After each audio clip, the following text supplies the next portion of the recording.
Hey guys, welcome back to Boring History for Sleep, the channel where curiosity meets chronic drowsiness. Tonight, we'll drift gently into sunlight-flickered courtyards of ancient Greece, where sandals whisper on smooth marble, goats mutter philosophical concerns, and philosophers debate whether the universe is made of water or just very, very condensed soup. We're beginning our long, dreamy descent into the everyday lives of ancient Greeks, what they actually did all day, when they weren't inventing democracy, wrestling in the nude, or naming stars after household tools. Press that like button before your eyelids press themselves. Let's begin with the most universal of questions. How did a regular morning begin for your average ancient Athenian? Not a hero, not Socrates, just some guy named Diodoros who really, honestly, just wants some figs. The rooster, of course, crowed far too early, not because he had a reliable sense of time, but because roosters have always been show-offs. Diodoros stirred beneath his linen blanket long before dawn, wrapped in the comforting familiarity of creaky wood and citron-scented oil lamps. No alarm clock, no snooze button, just an elaborate internal monologue about not getting up, and possibly blaming the rooster for all of human suffering. He finally arises, his tunic expertly rumpled, real sleepwear fashion, and slips his feet into worn leather sandals. These, he believed, carried half his soul. The other half was probably in the cupboard with the olives. The house was dim at first light, built snug around a central courtyard with an open roof, because the Greeks believed walls were for barbarians, and who needs privacy when your aunt lives next door and yells across the alley anyway? Diodoros's wife is already awake, managing the hearth and the early chores. Contrary to popular belief, ancient women weren't sequestered in towers twiddling their thumbs. They were running entirely complicated households, supervising slave labor, managing food stores, and whispering juicy neighborhood gossip while grinding grain. She's calmly making flat bread before Diodoros has even decided whether to bathe or lie down quietly and pretend this day isn't happening. Breakfast in 432 BCE isn't so much a meal as it is a suggestion. Maybe a bite of bread dipped in wine. Yes, wine. In the morning. Not the type to leave you smashed and singing epics, but diluted, nutritious, fermented grape water full of dreams and slightly suspicious bacteria. Paired with figs, unless the goat ate them again, which he absolutely did. There are no eggs, no coffee, no cinnamon rolls drifting on bakery air, just bread, some olives, and a lot of wishful chewing.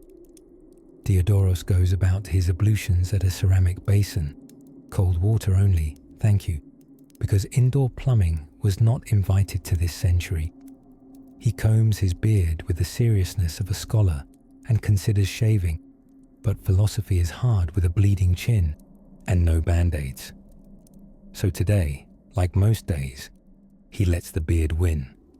Now, if you were a free citizen in Athens, your day would branch out from here, depending on what degree of responsibility, wealth, and ambition you were pretending to have. But for Diodoros, the next step is quite sacred: loitering. Wearing a cleanish chiton, he strolls into the agora, the marketplace and gossip epicenter, where you could buy onions, debate politics, smell questionable fish, and get pickpocketed all before breakfast ends. It's here that Greek society gets real. Merchants selling figs while cursing their competitors under their breath. Philosophers somewhere behind a column staging a friendly intellectual brawl. And a man painted entirely blue for reasons no one really questions anymore. Children dart between stalls, chorusing names of philosophers like they're sports heroes. Plato, Plato, echoes through alleyways. Possibly a game, possibly political commentary, it's very hard to tell with Athenian youth. Diodorus doesn't shop much. He mostly nods sagely, pats a melon, and wonders what it's like to be a fishmonger without opinions. Of course, all this buzzing human activity is occurring while slaves, yes, let's speak of it gently but honestly, quietly maintain the scaffolding of everyday life. Ancient Greeks had a culture built on slave labor, even as they built foundations for Western thought. It's a contradiction the modern mind stumbles over, but in that sleepy morning light, you might simply see a boy carrying a basket of bread, unaware he's participating in millennia of uncomfortable economics. The sun climbs. The sandals slap softly forward. Diodorus pauses to argue with a man about whether Homer ever existed, whether a man can exist without lunch, and whether democracy means he needs to listen to this argument at all. And somewhere, just past the olive stalls and cracked amphoras, a faint breeze carries the scent of ink and papyrus from the corner where scribes begin their day. Just where we might wander next, through the scrolls, cicadas, and syllables of ancient noon, breakfast in the agora, olive oil, idle gossip, and socks made of sandals. Imagine, if you will, the soft creak of sunlight spilling across the tiled rooftops of ancient Athens. A rooster, not entirely sure what day it is, utters a confused crow into the cool morning air as the city lazily inhales the scent of simmering lentils and street dust. The hills hum with the rhythmic shufflings of humans, doing what humans have always done best, putting off responsibility in favor of breakfast. It's early morning in the 5th century BCE, and the agora, the bustling city center, is stretching to life like a yawning philosopher. There, amid the gentle chaos, ordinary Athenians wander in tunics slightly rumpled from sleep, searching not for meaning or glory, but for figs and extremely average cheese. Now let's be clear, the ancient Greek breakfast was not, as some alarmingly inaccurate movies suggest, composed of large boar thighs or omelettes the size of hats. No, the first meal of the day was charmingly humble. Crusty barley bread, dipped fatally into olive oil, perhaps adorned with a few rogue olives who had escaped their jars during the night. If one were lucky, or had blackmailed a fishmonger, a smear of anchovy paste could be had. And that, dear listener, was not half bad. Drinking with breakfast? Yes, but with a twist that would make modern dietitians shudder. Wine, usually diluted with water, and always consumed with a degree of philosophical detachment. Was it too early for wine? Could it ever be too early for wine if one was pondering the concept of too earliness itself? Thus began the morning debates. Speaking of pondering, it's worth noting that the agora wasn't just a spot for breakfasting. It was the heart of Athenian life. An open-air blend of farmers' market, town square, and Facebook comment section. This is where men gathered, not in silence, mind you, but in full vocal color to philosophize, criticize their neighbors' sandals, and passionately argue something no one quite remembers. Women, on the other hand, traditionally remained at home in the early part of the day, managing the household or supervising slaves if the family was moderately well off. If you're imagining a woman dramatically tossing a cloak over her shoulder as she leaves to attend a philosophical salon, well, that was mostly fantasy. Exceptions existed, but for many Athenian women, the agora was something smelled in the distance, not strolled through in sandals. Children. At this hour, young boys might already be off to school, dragging their wax tablets and being tutored in Homer, mathematics, and why not to make fart jokes in front of the gods. Girls, meanwhile, would typically be learning domestic skills at home, like weaving, which, let's be honest, is harder than geometry and twice as itchy. But back to the loafers, those grown men roaming the agora with an air of purpose and exactly no intention of doing anything productive before noon. These were your average Greek citizens, some of whom had fought in wars, real ones, not Twitter ones, and now complained loudly about the price of fish. They might stop to listen to a sophist, a kind of ancient motivational speaker with better posture, who would charge a drachma to explain why truth was mostly just clever sentence structure. There was gossip too, always gossip. Someone's pottery was inferior. Someone else's cousin had offended Athena with an awkwardly shaped offering, and always a neighbor who had once again managed not to pay back the borrowed wine jug from last summer's Dionysia. Morning was also plumbing time, in its own charmingly horrifying way. Public toilets existed, but were often avoided due to their, shall we say, overwhelming ambiance. Most homes had chamber pots, emptied with varying degrees of care.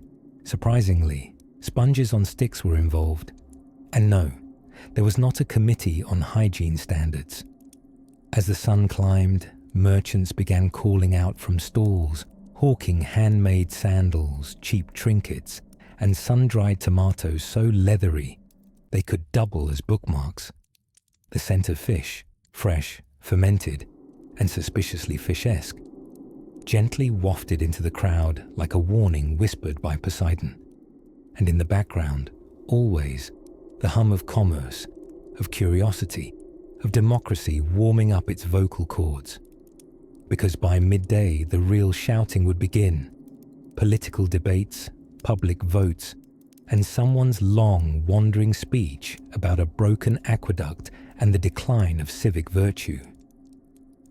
But for now, in this golden light of ancient mundanity, Athens slowly came alive, one olive, one debate, and one sandal squeak at a time. Soon, the idle talk would make way for the clang of tools and the scent of chalk dust, because next came the work, or at least what passed for work in a city that prized contemplation as highly as construction. The garden of stolen time. The sun crept quietly across the rooftops of Athens, spilling golden light onto neatly swept courtyards and clay pots that hadn't moved for centuries, and somewhere under the lazy shade of an olive tree that probably had grand philosophical ambitions, an ancient Greek was doing absolutely nothing, but elegantly. Let us wander gently now into the soft morning hours of daily Athenian life, where the most productive thing a man might do before breakfast is have breakfast and stare into the middle distance with turbulent thoughts about virtue, shadows, and whether his sandals matched his tunic. In the city of Athens, citizens, free males, mind you, not women, enslaved people, or visiting Persians with odd hats, woke up not to alarm clocks, but to the subtle complaints of chickens and the haunting suspicion they might be late for philosophizing. If you were rich, breakfast might be a small affair. A few figs, maybe bread dipped in wine, and the smug feeling of not needing to farm. For poorer citizens, a crust of barley bread was more typical. Barley, you see, built empires and constipation. But mornings weren't just for chewing slowly. They were for debate.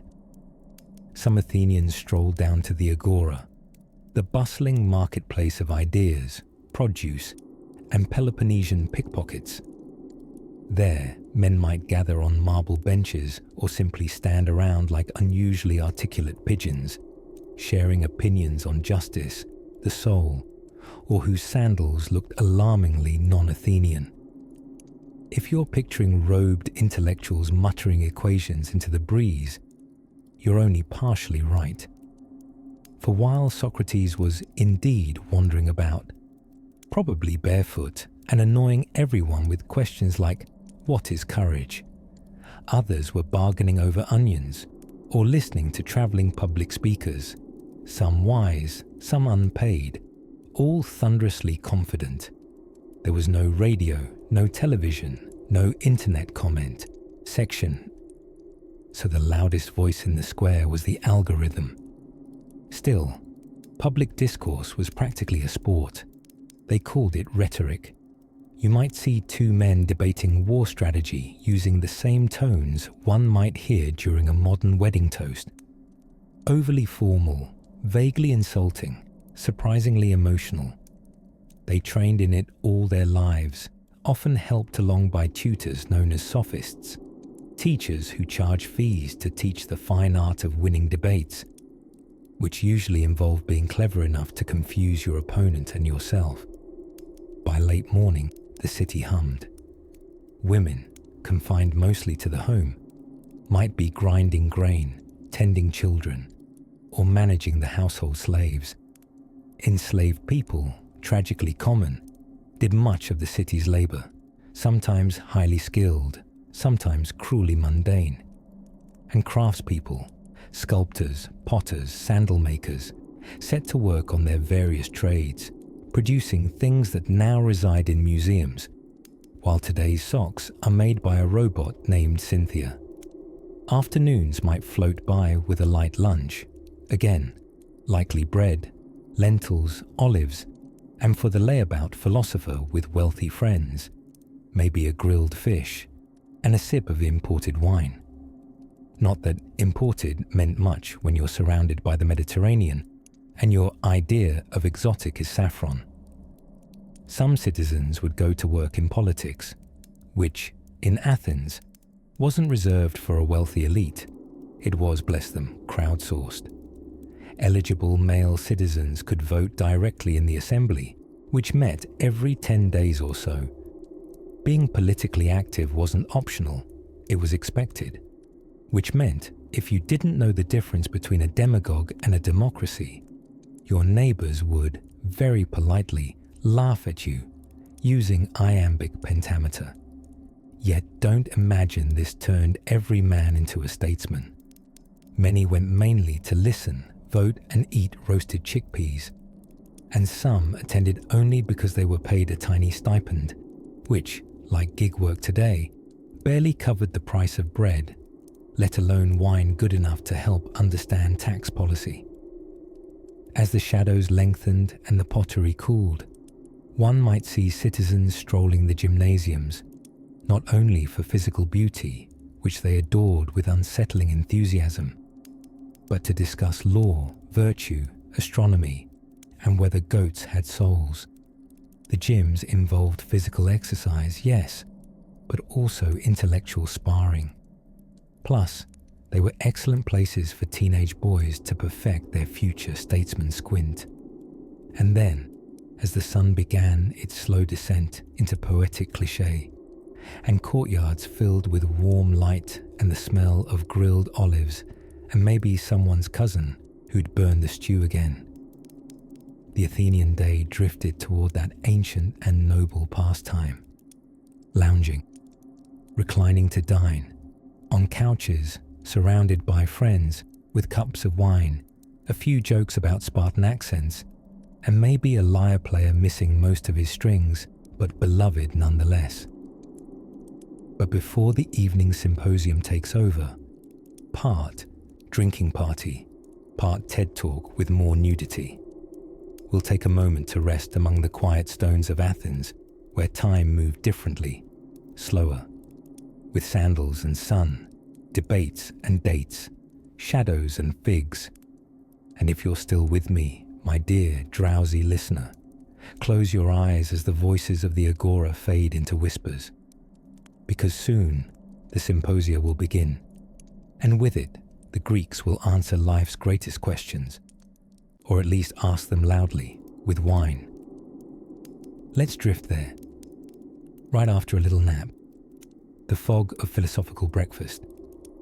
Let us float now into a particularly cozy curve of the ancient Greek day, breakfast, or as they like to call it, when they weren't wrestling over the semantics of metaphysics, akratisma.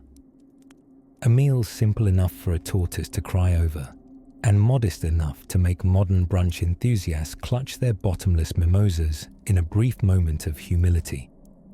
Imagine the sunrise casting soft fingers of light over whitewashed walls and dusty stone lanes of Athens.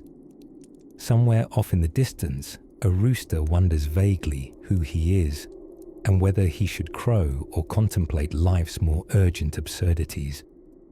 In a modest home of clay and plaster, a man stirs.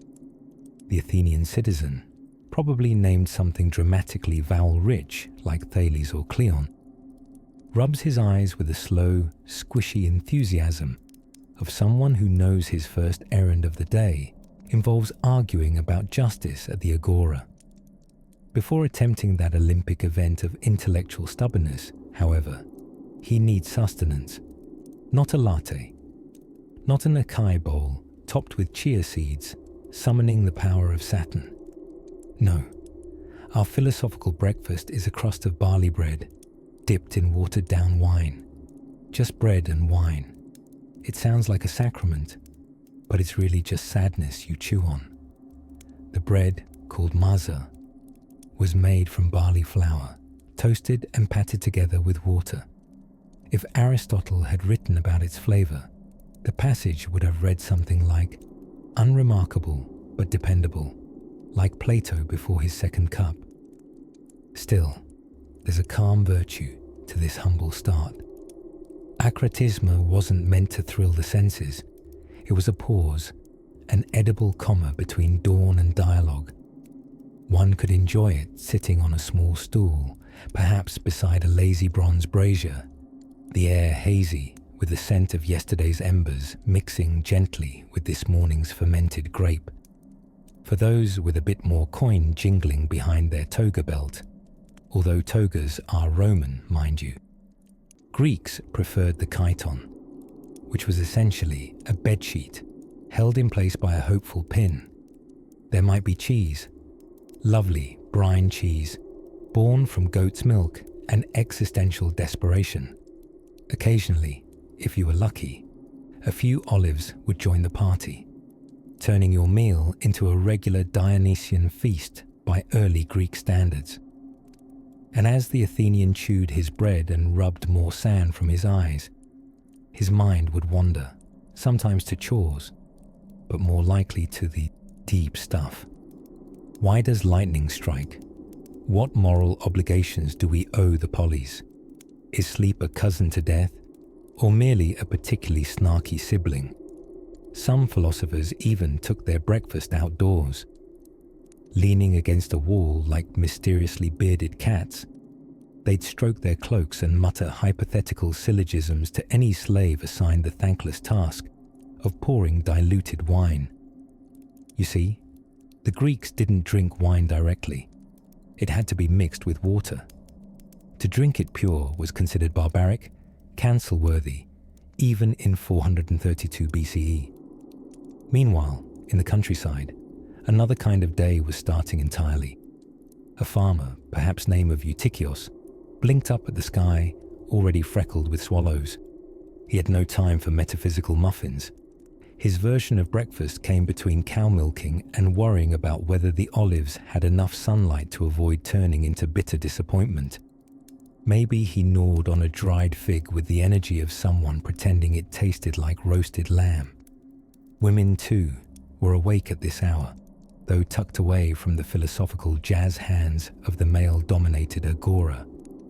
They prepared meals and children and textiles, and occasionally, just for fun, quietly ruled the household with intelligence both sharp and herb-scented.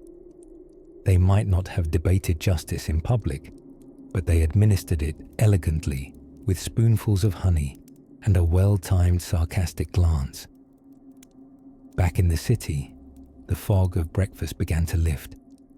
The agora would soon buzz with sandal-slapping feet, stallholders hawking everything from fish to gossip, politicians swearing on democracy while adjusting their cloaks just so.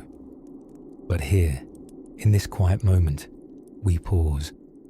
A thin barley loaf, a smear of cheese, A few murmured thoughts about the nature of being, interrupted by someone dropping a jug outside. The ancient Greek breakfast may seem plain, but it nourished some of the greatest minds to ever politic, pontificate, and pen Greek letters that still haunt our modern alphabets. With our bellies comfortably half full and our minds gently tickled by diluted wine, we now drift onward toward the rhythms of Greek education, where boys learn to wrestle, read poetry, and ask deeply annoying questions. All before lunch, the agora and the ancient art of loitering. Wander with me now, softly, through the center of an ancient Greek city, not by donkey nor sandal, but upon the hush of your thoughts. We've arrived in the agora, the open-air heartbeat of any properly functioning polis. This was not just a market. Oh no. This was where democracy picked up its morning olives, where gossip simmered louder than the stew pots, a place to buy figs, debate the soul, and possibly drop a clay pot or two, depending on the quality of one's sandal traction. The agora, a broad, sun-drenched plaza framed by stoa-covered walkways, was the ultimate multi-use space. Need a loaf of barley bread, a new pair of sandals, a philosopher's unsolicited opinion on whether reality even exists. Well, the agora had you covered, all before noon. Let us pause for a moment to notice the smells drifting through the gentle attic breeze. Over there is the yeasty aroma of breads baking in portable clay ovens. Near them, a man is selling dried squid with a twinkle in his eye, convinced of its aphrodisiac properties. And somewhere nearby, entirely unavoidable, is the pungent scent of goat. Not a bad scent per se, just assertively specific. The agora was not only about objects, it was about observers. Men mostly, sashayed lazily in their chitons, pretending to debate politics, while really hoping someone had brought up their name in a recent conversation about heroism, or who had the best beard.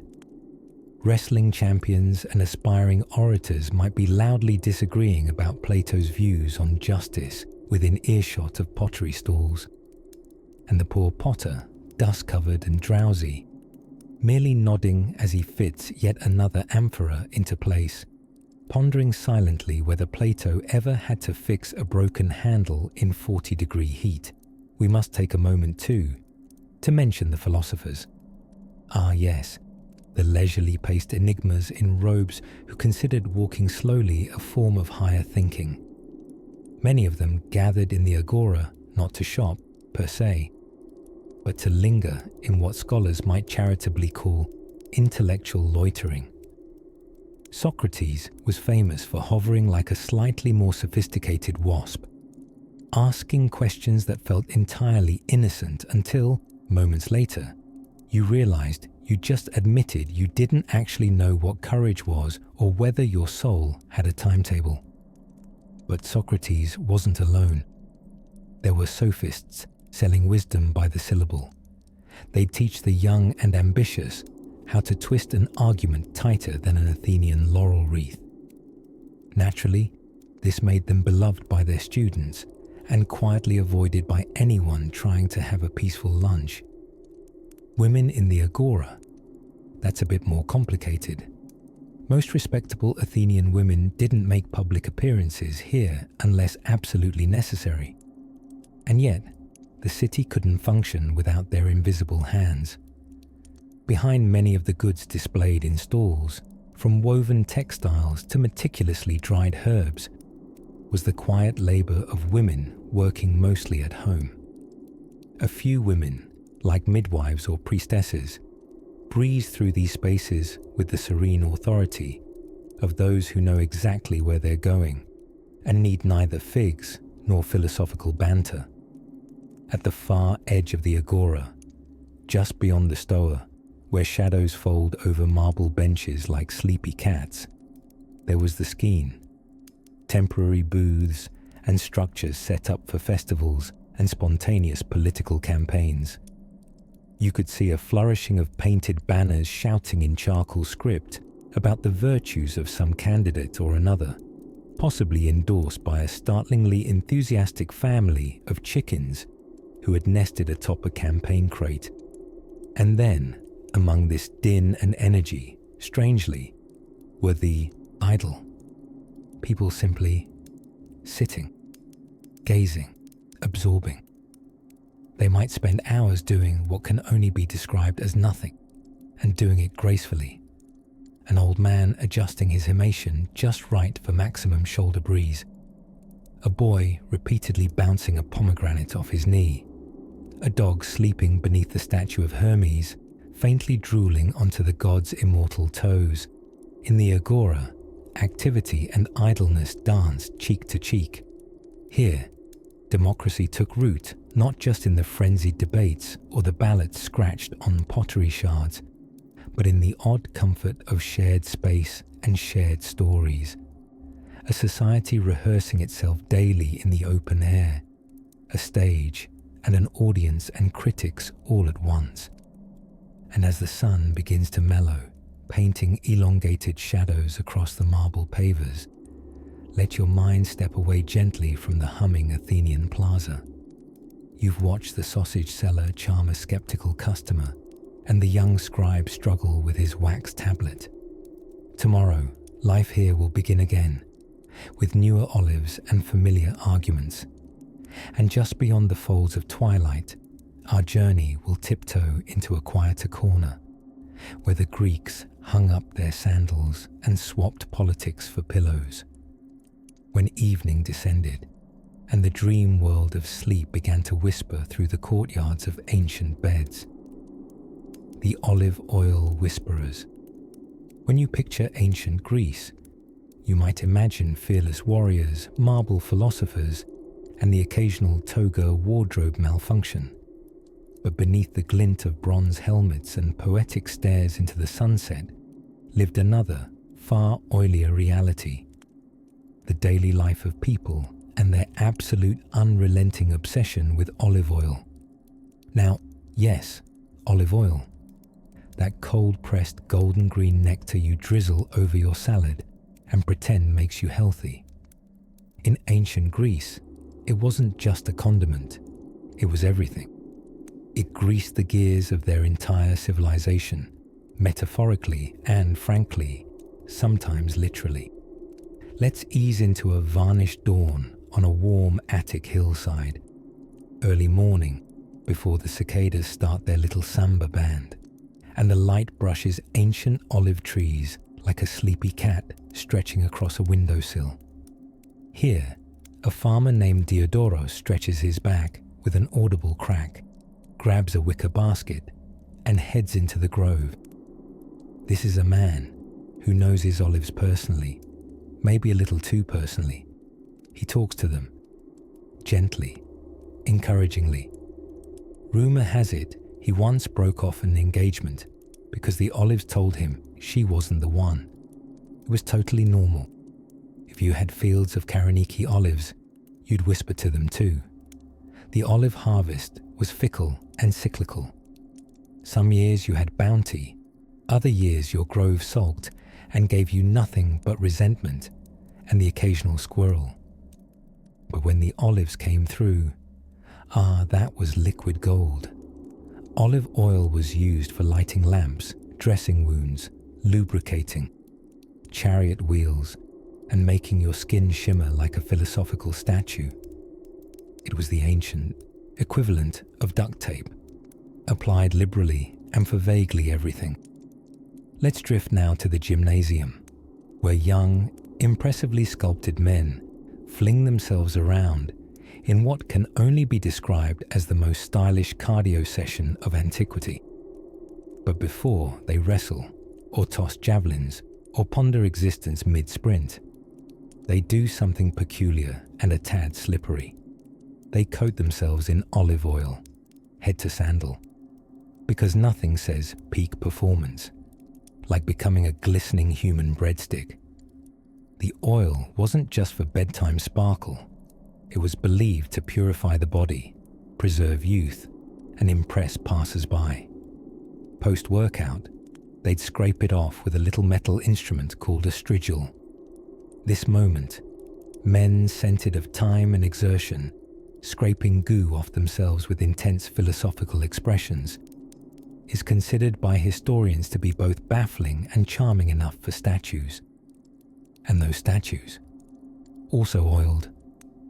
Not necessarily by design, but because leftover oil would be repurposed as polish.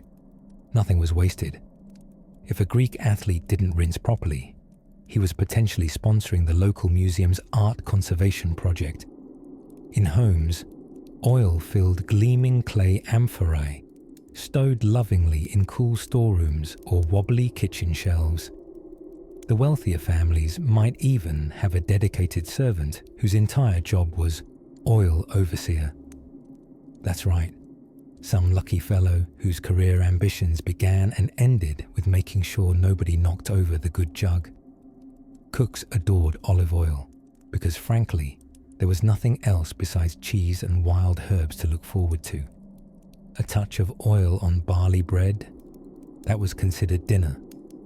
Add some oregano, and you may as well be dining on Mount Olympus next to Athena and her discerning palate. Hippocrates, the father of medicine and namer of approximately 1,000 ailments, prescribed olive oil for nearly everything. Headache? Rub on some oil. Sore muscles? Oil. Midlife identity crisis because you fear your soul won't be remembered. Oil. It won't help, but it will definitely make you smell like someone who tried. And while farmers like Diodorus saw olive oil as livelihood, and gym-goers saw it as skincare, poets slathered metaphors across their verses like olive oil on toast. Oily references dotted their symposia, their odes, their tragic plays about hubris and heartbreak, because nothing accentuates existential dread like a drizzle of golden despair. So as the Aegean sun begins to dim and the flickering clay lamps take over, fueled, of course, by the same oil that hydrated your scalp and sautéed your lentils, we leave behind a grease that glowed warmly, not from magic, but from centuries of purposeful greasiness. Let your limbs loosen like a well-oiled amphora cork and gently drift towards something even dreamier than oil-slick athletes. The slow, delicious rhythm of mealtime in the ancient Greek home. The whisper of the agora. As the sun yawned over the red clay roofs of Athens, a warm golden lace stretched itself across the streets, weaving sleepy shadows between marble colonnades and sandal-scuffed cobbles. And within this timeless morning hush, citizens began to stir, ready to do what all great thinkers, orators, merchants, and mildly hungover potters did in ancient Greece: head straight for the agora. Ah, the agora. A word which, if you mutter it inaudibly in your sleep, might sound like a sneeze or a mysterious Mediterranean seasoning. But in truth, it was the heart of the city, the bustling, dusty, wonderfully chaotic marketplace where democracy had its coffee and gossip, strolled around with olives in hand. Now, the agora wasn't just for buying fish that made your hands smell for 3 days, or bargaining loudly over amphora prices until both you and the vendor forgot what you were arguing about. It was much more than that. It was a social buffet of civic engagement, philosophy trials, and the occasional impromptu wrestling match between youths who couldn't agree on which poet was superior, Homer or Hesiod. Spoiler: neither poet appreciated being used as an excuse for armpit headlocks. In the cool of the early morning, shopkeepers set out their wares, figs soft as sleep, honey still smelling of wild thyme, cheeses that could knock out a small goat if left in the sun too long. Pottery clinked gently as ceramicists carefully arranged rows of bowls and craters, each etched with tiny red figure epic tales. most of those stories involving either great tragedy or an inexplicably buff man wrestling a sea monster. Men drifted in with togas draped just so, looking casual but ready to trade, to vote, to argue about ethics while chewing damp bread. The richer citizens might take leisurely strolls with a slave or two trailing behind, their hands full of scrolls, dates, and that hat everyone forgets the name of that looks like a deflated mushroom. The poorer ones mingled easily, pausing to listen to gossip about Sophocles' latest play, which apparently had 3 deaths, a confused chorus, and a goat that wouldn't stop bleating during the climax. The young men, of course, tried to look older. They carried wooden styluses and public opinions they'd borrowed from their tutors, leaning exaggeratedly on pillars as if pretending not to hope someone would overhear their brilliant critique of Spartan military ethics. The older men, conversely, tried to look younger, stroking their beards just so, and talking loudly about wrestling injuries from their youth that had absolutely definitely happened, despite no one remembering them as particularly sporty. And drifting through it all, like philosophical pollen, were the words. Everywhere, people were talking, debating, laughing, sharing ideas that would echo into textbooks 2,000 years later, usually without citation. Socrates might shuffle by barefoot, surrounded by an ever-shifting cloud of curious young men and mildly irritated city guards. He challenged someone to define justice, and 3 hours later, they would both be confused, possibly late for lunch. Nearby, you might find Diogenes napping in a barrel, very possibly naked, having declared that society was a sham and ethics were best demonstrated by unruly acts involving chickens. He was the original grumpy grandpa of Western philosophy, though he preferred to be called a cynic, literally, dog-like. He wore the title like a philosophy-infused bathrobe, even if he had misplaced said robe. But the agora wasn't just for the famous minds. No, it was for the leather worker with opinions on democracy, the fish seller who dabbled in comedic poetry, the mother yelling after her son who had just stolen a kumquat because he claimed Plato's Republic said sharing was virtuous. It was messy, it was noisy, it smelled faintly of olives and courage, and it pulsed with the breath of a city that never quite stopped talking to itself. As the day meandered on, the sun climbed higher like a sleepy cat, trying to get comfortable on a warm windowsill. The crowd thickened, the deals grew louder, and the debates, oh, the glorious never-ending debates, echoed into the ceramic bones of the city.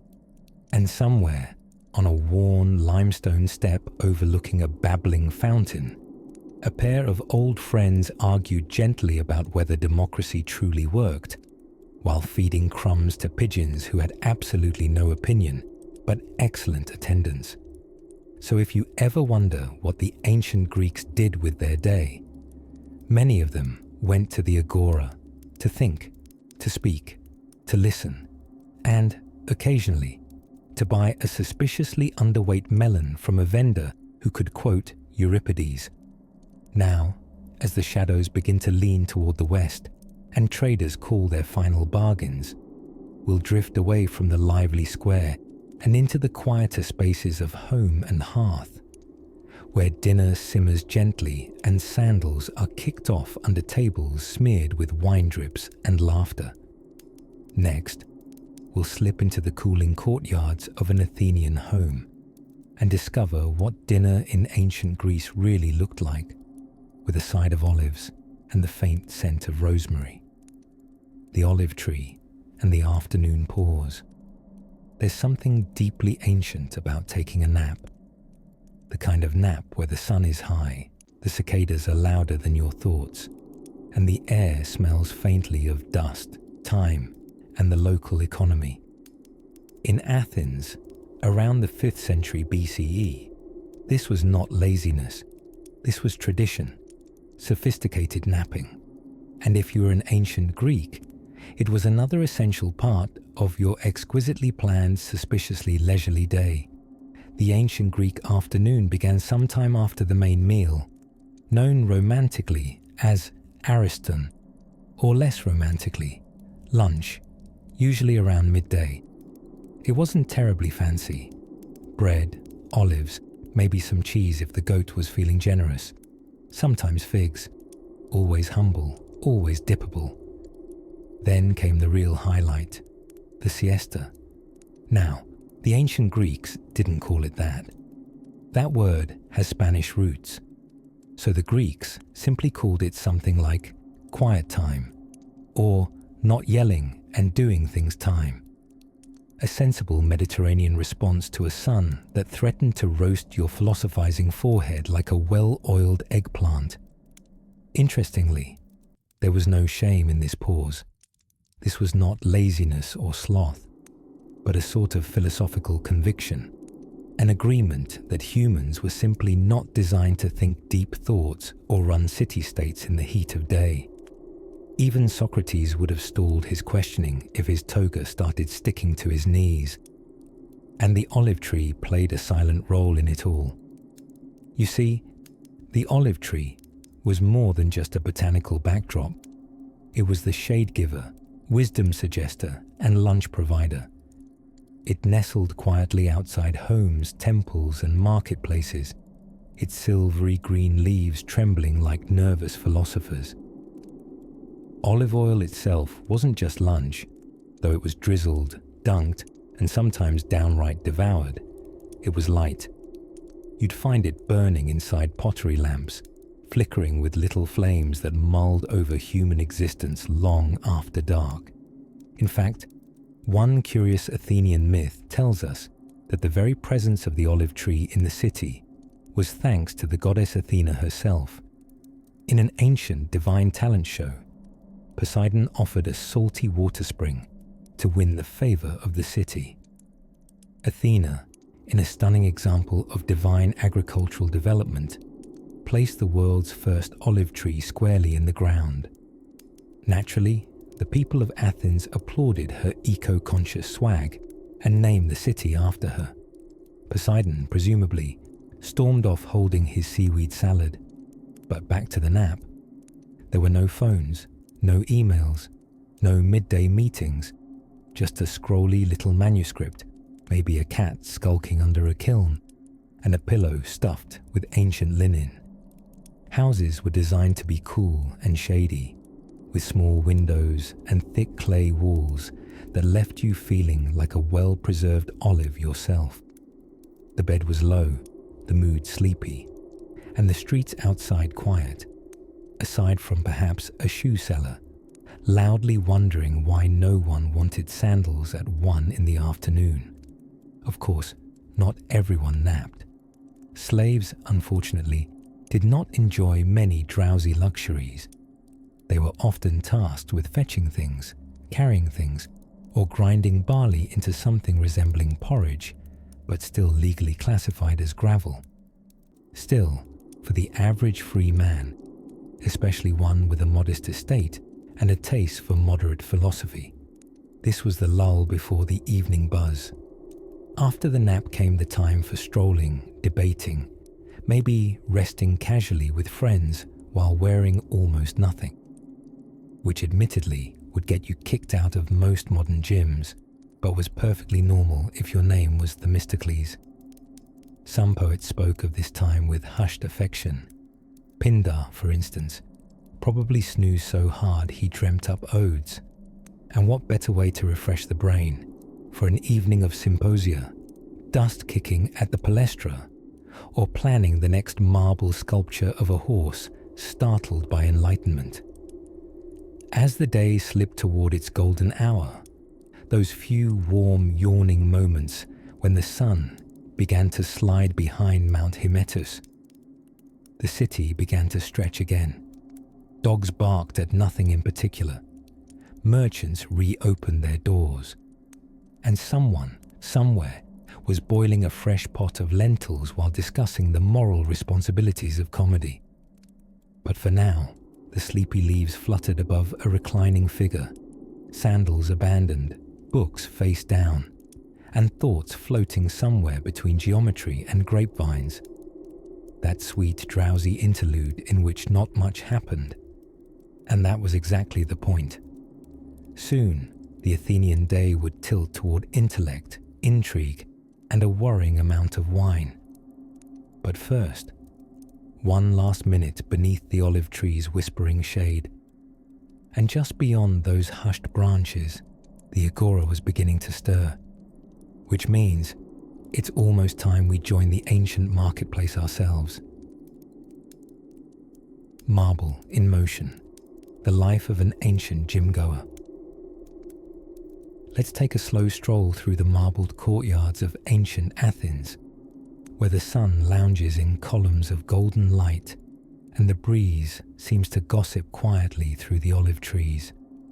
It's here, in the sacred precincts of the gymnasium, that we'll find a tribe of rather striking, often sweaty men, the athletic elite, and those who desperately wish they were.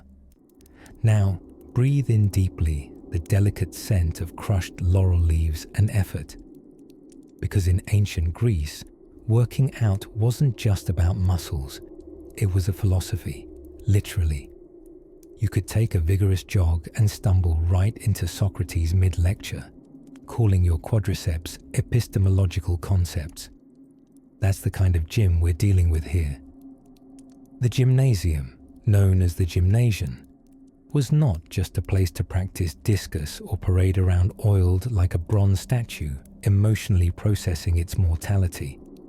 It was an institution, a vital hub of intellectual, political, and most importantly, extremely shirtless activity. And yes, the Greeks often exercised in the nude. It was a bit of cultural flair and a slight hazard with javelin throwing. But let's rewind a little. The day would begin, as it often does, with breakfast. A light meal, maybe bread dipped lovingly in olive oil, or a sweet fig if someone had bribed the orchard earlier that week. Nothing too heavy, lest one be caught mid-lunge, overwhelmed by a philosophical burp. Then, onto the sands of the palestra, the wrestling school, where rivals would spar not only with muscled limbs, but with rules so intricate they could make modern contract law look like a colouring book. There were no points back then. Just an elegant agreement on who hit the dirt most gracefully. And if you were victorious, there was no glitzy medal ceremony.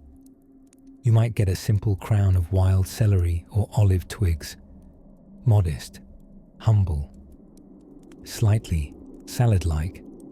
Imagine the air scented of beeswax polish and ambition as our hero of the hour slicks their skin with oil, handed forth from a gym assistant known as a pidotribes. The oil wasn't just for shininess, though let's not pretend it didn't help. It was protection, for the skin, yes, and also helpfully highlighting muscles for philosophical reflection. After wrestling or long-distance running, athletes would use a tool called a strigil, a curved bronze scraper, to clean the oil, dirt, and regrets off their skin.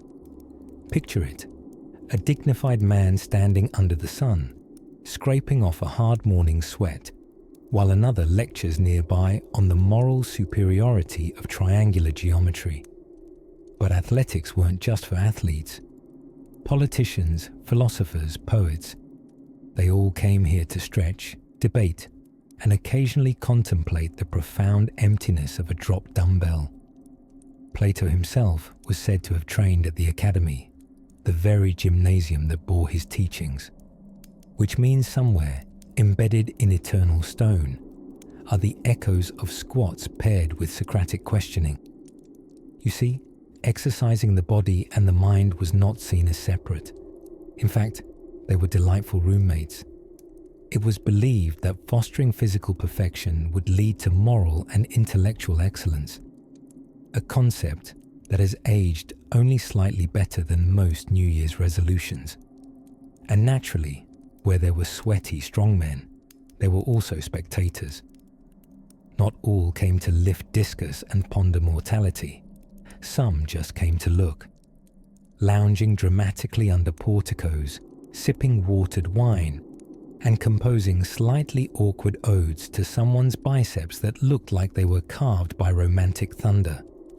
Women, by the way, were generally not allowed in these gymnasiums, unless it was Sparta, where women had their own version of athletic training and could arguably toss most Athenian men across a field if sufficiently provoked.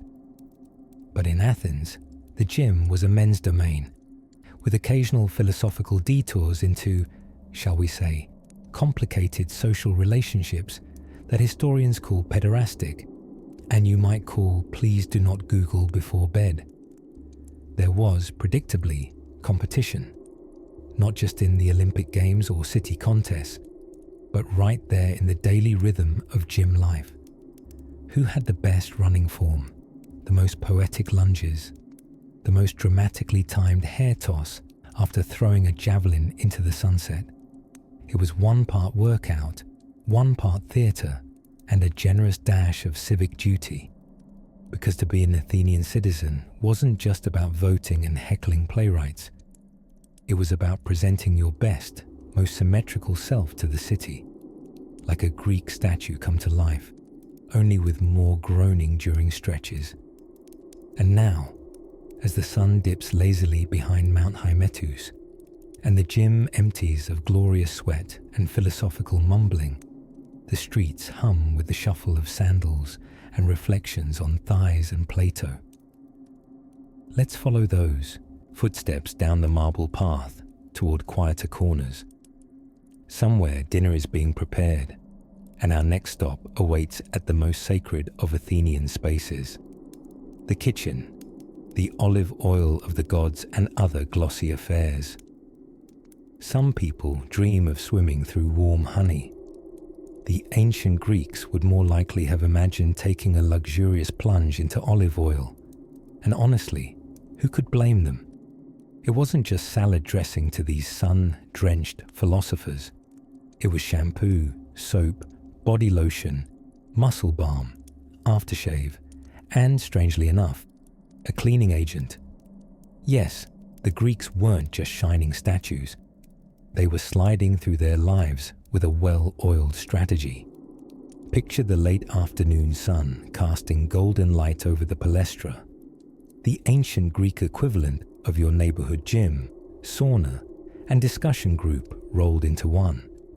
Imagine the scent of crushed herbs, dust, and the faint trace of sweat from men practicing discus throws and rhetorical questions.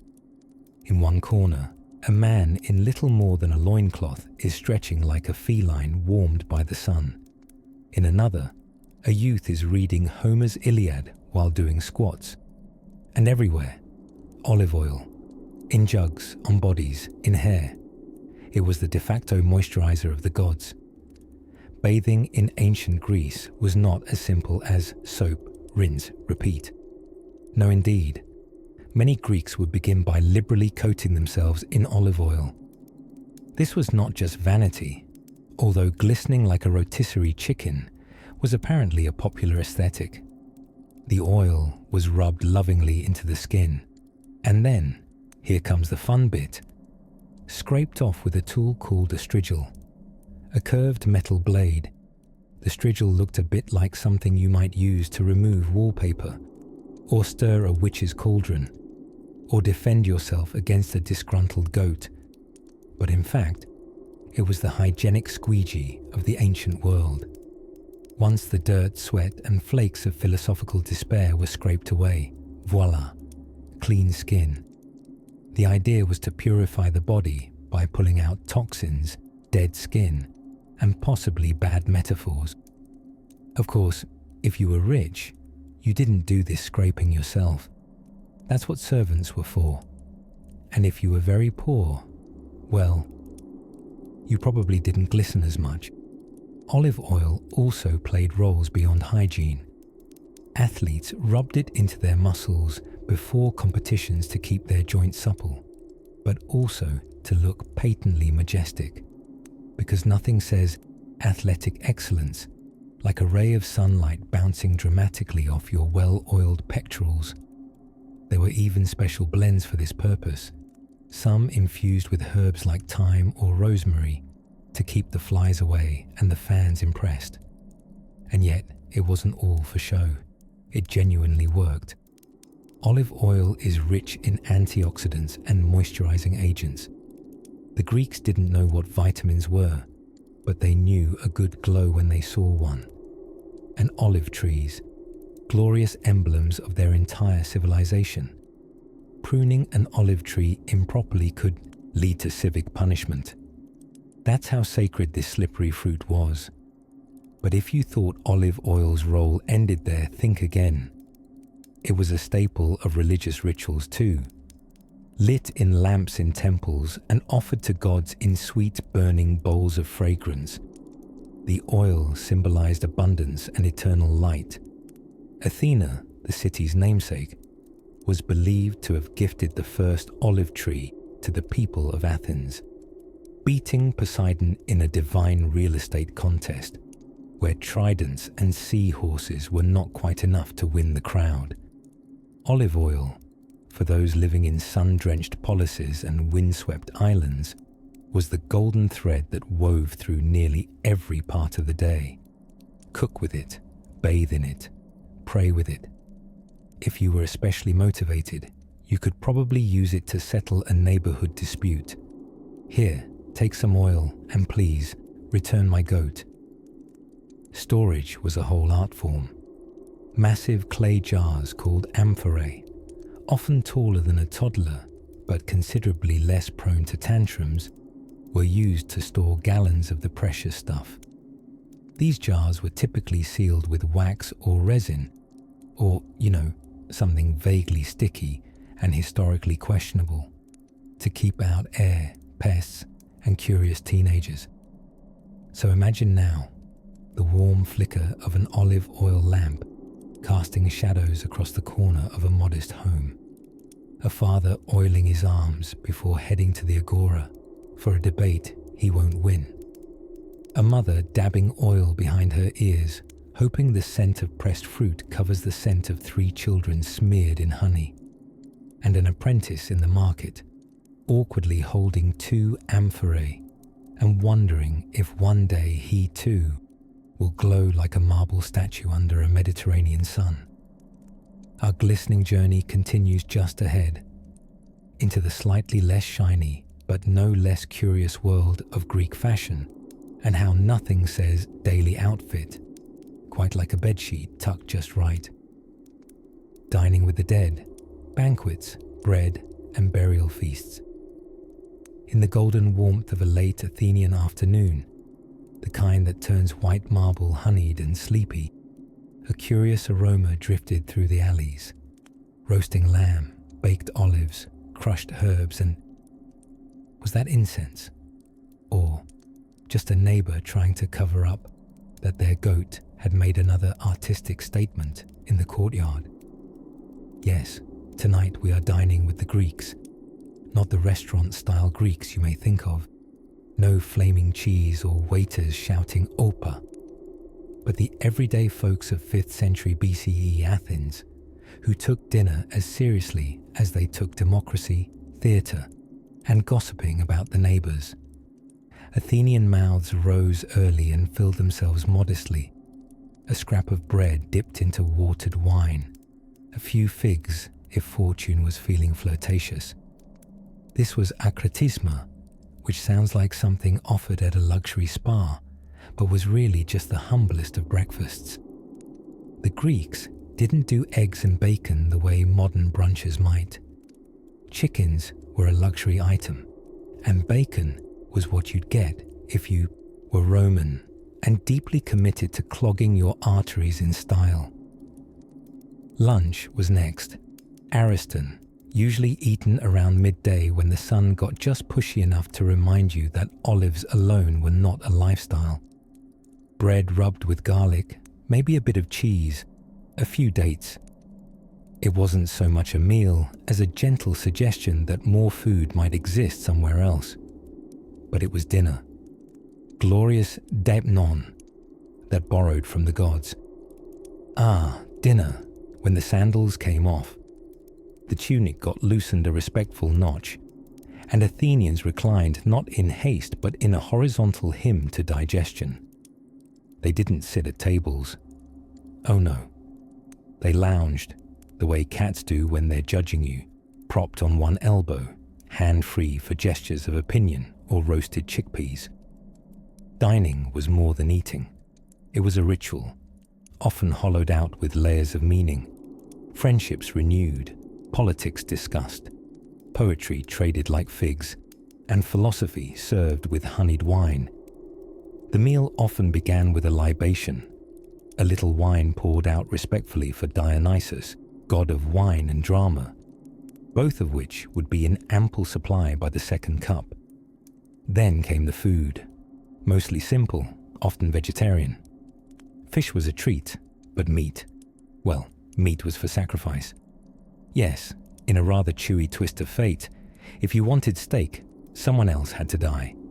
Not a person, a goat or a pig. Animals were offered at temples, their bones reserved for the gods, the thickest cuts grilled and redistributed to the public. So, if your calendar was bland and meatless, your best bet was to hover near a temple and mumble piously until someone offered you a morsel in honor of Apollo. And then, inevitably, came the symposium. Not the kind where your manager makes you do trust falls, but the real thing. An all-male after-party where wine flowed, conversations stretched into poetry and politics, and sometimes flute girls were hired to provide music, and light flirtation if the mood shifted that way. Equal parts TED Talk and frat party. The symposium was the heartbeat of Athenian mingling. Now, one of the more intriguing quirks of Greek dining was their tendency to invite the deceased, not metaphorically, nor via poorly worded place cards, but literally. Graves, you see, were picnic zones. It was considered good manners and spiritually practical to eat beside your dearly departed. Once a year, families would gather at tombs, spread a cloth, and serve a modest meal. They'd pour out wine, offer cakes shaped like animals, and speak softly into the stone. A touching blend of memory and menu. If you were lucky, Grandma didn't haunt your dreams about how undercooked the lentils were. In this way, life in Athens was intimately linked with death. Not in a morbid sense, but in a recognition that both belong to the same great symposium of existence. The food of the living, the memories of the dead, the shadows and sunlight all reclining under the same fig tree. And as the Athenian stars fidgeted into frame above, and the cicadas counted time in their dry rhythms, a final cup of wine might be raised, perhaps to Hermes, guide of souls, or to Hypnos, the god who carried sleep on gentle wings. A toast, then, to full bellies, honored ancestors, and dreams that taste faintly of honey-soaked grapes. Which brings us, delicately, to what the Greeks thought about dreams themselves. The gentle war of the gymnasium. If you've ever wandered into a modern gym and been instantly overwhelmed by the smell of protein shakes and the clanking of unnecessarily heavy metal, allow me to usher you into a calmer, more aromatic space, the ancient Greek gymnasium, where exercise met philosophy and where discussions about virtue could occur mid-javelin throw. Now, before you picture barbells and treadmills, let's take a gentle step back. The Greek gymnasium, gymnasium, if you're feeling fancy, was less soul-cycle and more soul-searching. And yes, everyone was completely nude. This wasn't just a bold aesthetic choice. It was a declaration of freedom, a celebration of the human form, and possibly a strong deterrent for unexpected sword fights.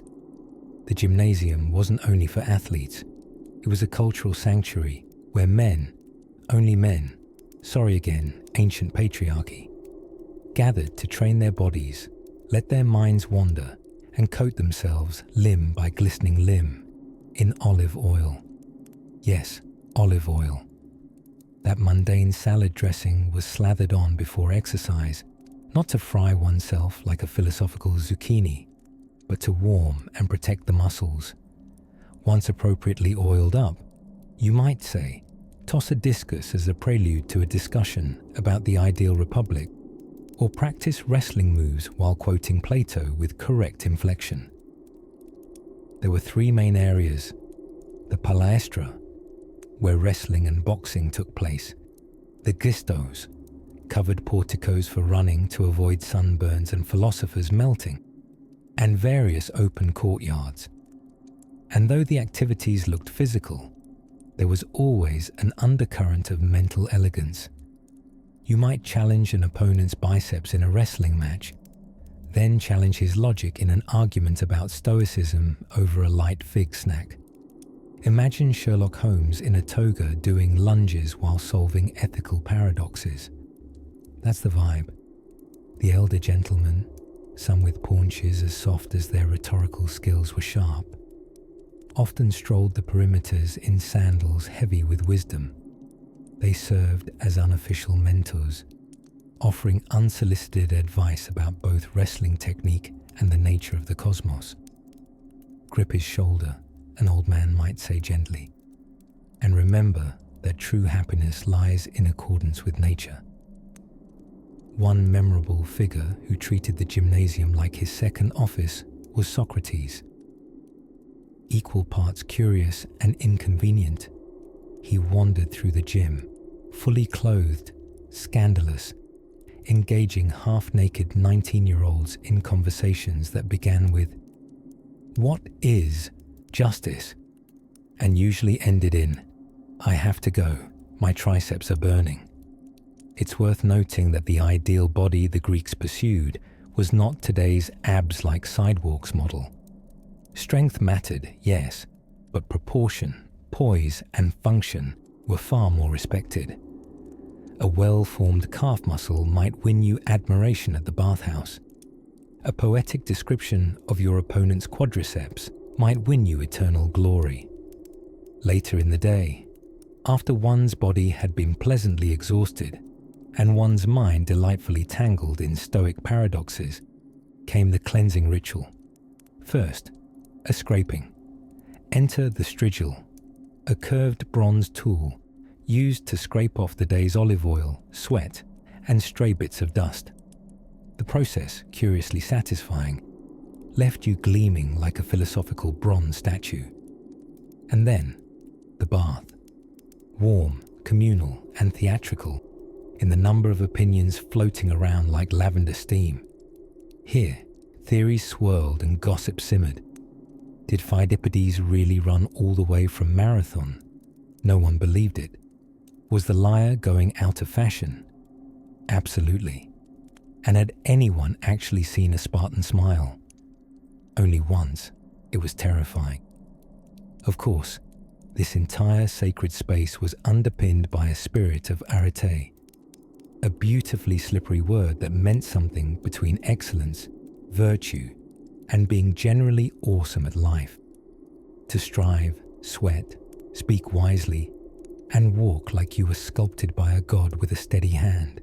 That was the goal. And so each day, the hum of debates echoed softly over the clack of sandals. The thump of discus on sand was answered by the low murmur of someone citing Homer. Here, in the warm sunlight and cool colonnades of the gymnasium, the ancient Greeks tried, rather poetically, to become the best versions of themselves, both inside and slightly oiled outside.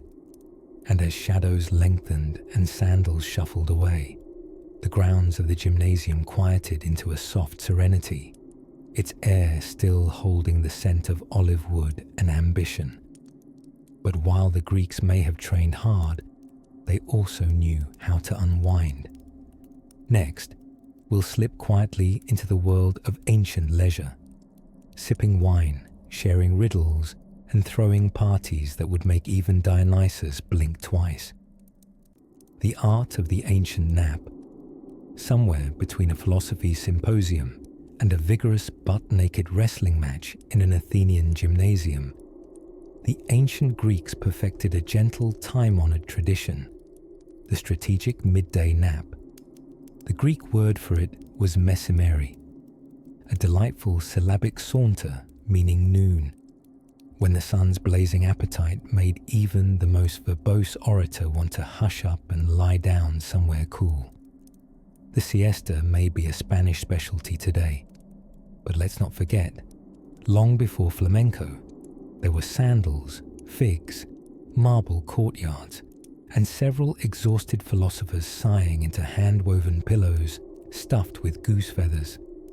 In most city-states, life pressed pause after lunch, and by lunch, we mean a dainty affair of olives, barley bread, occasionally some cheese, and a humble sip of watered-down wine. Greeks didn't believe in gulping anything undiluted. To drink straight wine was considered barbaric behavior, the sort of thing a wild-eyed Scythian might do before charging a goat. So they diluted their vino like the refined nap enthusiasts they were. Once adequately sated by crust and curd, a good citizen might drift off for a restful repose. But this wasn't simply lying on one's back in a sunbeam. Ancient Greeks had preferences. The wealthier sort reclined on couches with names like Klein and looked down upon napping while upright, which they rightly considered an amateur move. Locations varied based on one's social class. A rich Athenian might snooze in a quiet colonnaded courtyard with the lazy shade of an olive tree draped across his toes. Poorer folks, however, made do with shaded stoops, cool stone walls, or, if they lived in more domestic chaos, right between two loudly gossiping neighbours and a goat chewing on a shoe. Children, much like now, could nap anywhere, anytime. Floors, laps, clay jars. Who's to say where one nap ends and the next one begins? Little Aristarchus might curl beneath a table, dreaming of honey cakes, while his big sister practiced her lyre, vaguely aware he'd later blame her for stealing his raisins. Now, the nap was not merely slothful indulgence, it was economic prudence.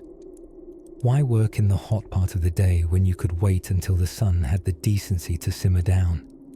It was a breeze-based economy. Tradesmen might close their stalls, and even poets, whose entire job was to throw metaphors at passing clouds, would take a break. It's also worth noting that the midday rest was a rare time of social neutrality. In a world tightly wound with status and structure, naps belonged to no particular class. They united generals and goat herders, philosophers and potters, each surrendering to gravity in the same humbled pose. One might imagine Socrates himself leaning into his elbow on a dusty veranda, snoring softly beside a man who cobbled sandals for a living. Equality, if only until dinner. We must briefly nod at the pillows. Greek pillows, or proskephalein, were not quite the plush luxury your head may presently favour. They could be wrapped in coarse wool, stuffed with whatever fluff lay about, sometimes seaweed, if you lived close to the breezy Aegean. But what they lacked in orthopedic support, they made up for in character. A well-worn pillow, like a good friend, knew the shape of your dreams. Dreams, you see, were serious business. The Greeks believed them to be divine messages stuffed into your brain by passing gods or nosy spirits. And so, the nap doubled not only as restoration, but as divination. You might rise from your post-lunch slumber convinced that Zeus approved your new toga, or that Poseidon wanted you to buy fish from the stall on the left, not the right. Those who awoke from a nap with a particularly vivid dream might even toddle off to a local temple in search of interpretation. There, a pockmarked priestess rubbing eucalyptus into her temples would smile gently, take your silver coin, and assure you, yes, your dream about the dancing donkey absolutely means good fortune. Nobody questioned the donkey, and so it was that the ancient Greeks, those masters of marble, logic, and labyrinths, honored the finest labyrinth of all, the one tucked just behind your eyelids, where imagination floats freely and sandals never need repair. As the day cooled and life stirred once more, merchants returning to their stalls, children waking sticky with sweat, citizens rubbing sleep from their eyes while muttering about dreaming of asparagus, they ease back into the city's rhythm like lyres sinking to a lover's sigh.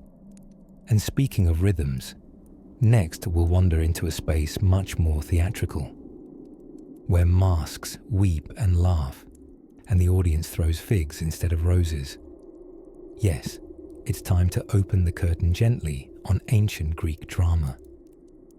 The olive oil Olympics let us now turn our sleepy gaze to one of the most gloriously slippery aspects of ancient Greek life, athletics, or more specifically, the mystifying fact that grown men willingly sprinted, wrestled, and hurled javelins in public, completely unclothed and slicked from head to toe in olive oil.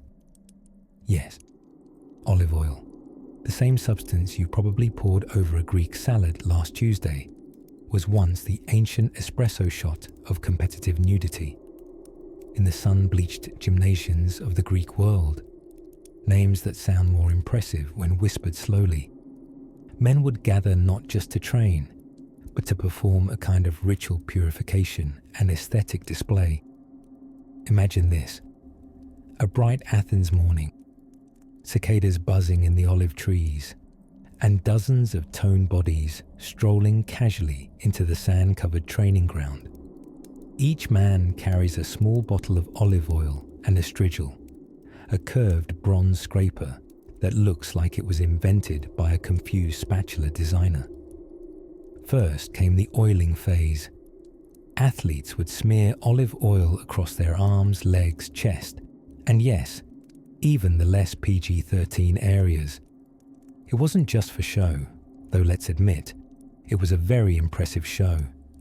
The oil helped protect the skin from sun and dust, and possibly from the existential horror of losing a discus.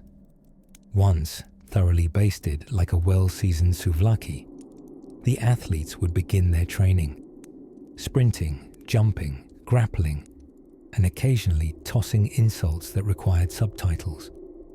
When the workout was done, out came the strigils. These graceful instruments were used to scrape off the now mingled cocktail of olive oil, sweat, and dust, forming a delightfully grimy paste known as gloios. And here's where things take a dreamy left turn. Apothecaries would sometimes collect this gloios and sell it as a sort of magical athletic goo.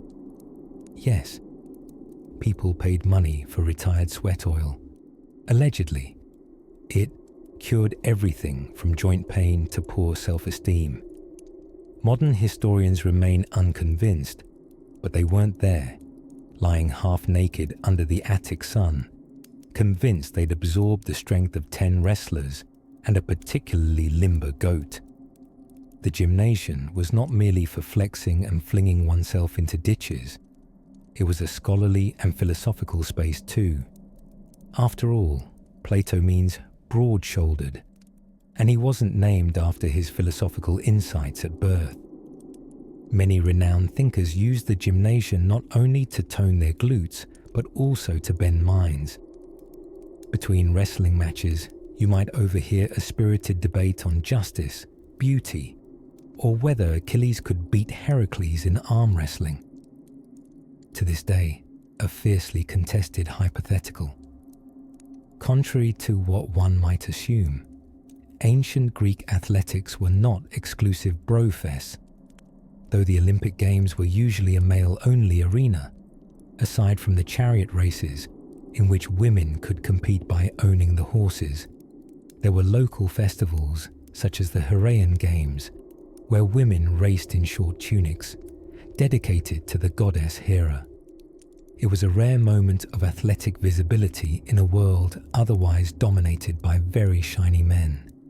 Now, if you're wondering whether we should bring back public nude oil wrestling as part of modern fitness regimes, the answer is absolutely not. Though an oil and filler spin gym class where you do yoga while discussing Plato wouldn't be the worst business idea ever. At the very least, it would improve small talk at parties. But in ancient times, the dedication Greeks had to their bodies, to competition, and to ritual was more than simple vanity. It was spiritual, civic, and even heroic. To train was to strive for aret, excellence not only on the field, but in the soul. The gymnasiums weren't merely sweaty playgrounds for the bronzed and brawny. They were crucibles where mind and matter were both expected to stretch, lift, and grow, while glistening impressively.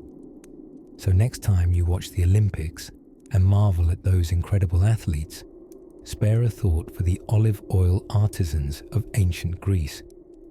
Somewhere between performance and performance art, they ran and jumped and grappled their way into myth, all while smelling faintly like a Mediterranean appetizer. And now, softly slicked in historical musings, we'll float onward, toward quieter Greek corners, where the tools of the day weren't flexed against opponents, but gently chiseled into, well, stone. The secret life of olive oil. By the time the sun ambled its warm breath across the Aegean sky, ancient Greek villages were already bustling, not just with noble pursuits like philosophy or toe-dipping in the concept of democracy, but with something far more slippery: olive oil. Yes, olive oil, possibly the most elegant grease in history. Today, we drizzle it over salad with a hint of self-importance. But back in ancient Greece, it was practically a religion. It anointed babies, athletes, philosophers, and you too might get a light rub-down, even if you didn't ask for it. Olive oil was the answer to most of life's questions: what to eat, what to wear, and what to take a bath in. Let's drift quietly into a sun-dappled grove, where thick, bearded farmers with bronzed arms and tunics slightly stained from work and suspiciously sticky tend to gnarly trees older than legend. The olive tree, you see, wasn't just any crop. According to myth, it was a divine gift from Athena herself. She plunked it into the earth during a contest with Poseidon for the honor of naming a city. Poseidon offered a warhorse, or possibly a saltwater geyser, it's hard to say, while Athena bestowed a tree that gave food, fuel, light, and lotion. Unsurprisingly, the people said, "Yes, please," gave her the win, and thus Athens was born. But let's turn back to a sleepy Attican village, where a day in the life of olive oil began quietly yet purposefully. First, the harvest.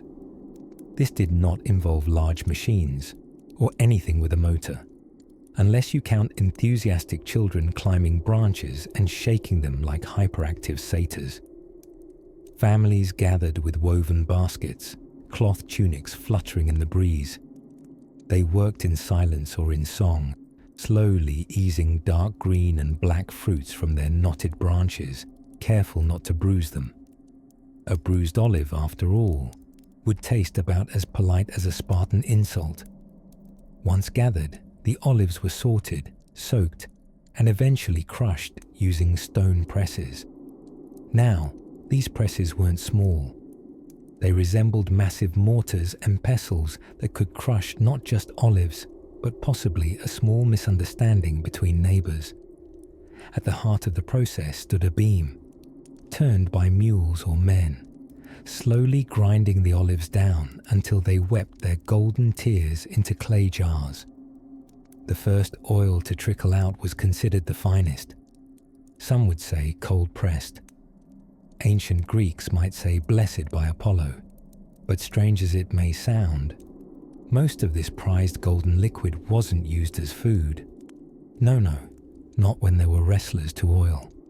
Athletes would slather themselves from head to toe in the stuff, partly for muscle shine, partly because everyone else was doing it, and partly because wrestling another man in front of a cheering crowd, while squeaking like two bar soap otters was, for some reason, the height of polite entertainment. After an event, these same athletes would scrape off the mixed goo of sweat, dirt and oil, called gloios, with a strigil, a kind of bronze scoop. If you're wondering what happened to that mixture afterward, well, some admirers actually collected it.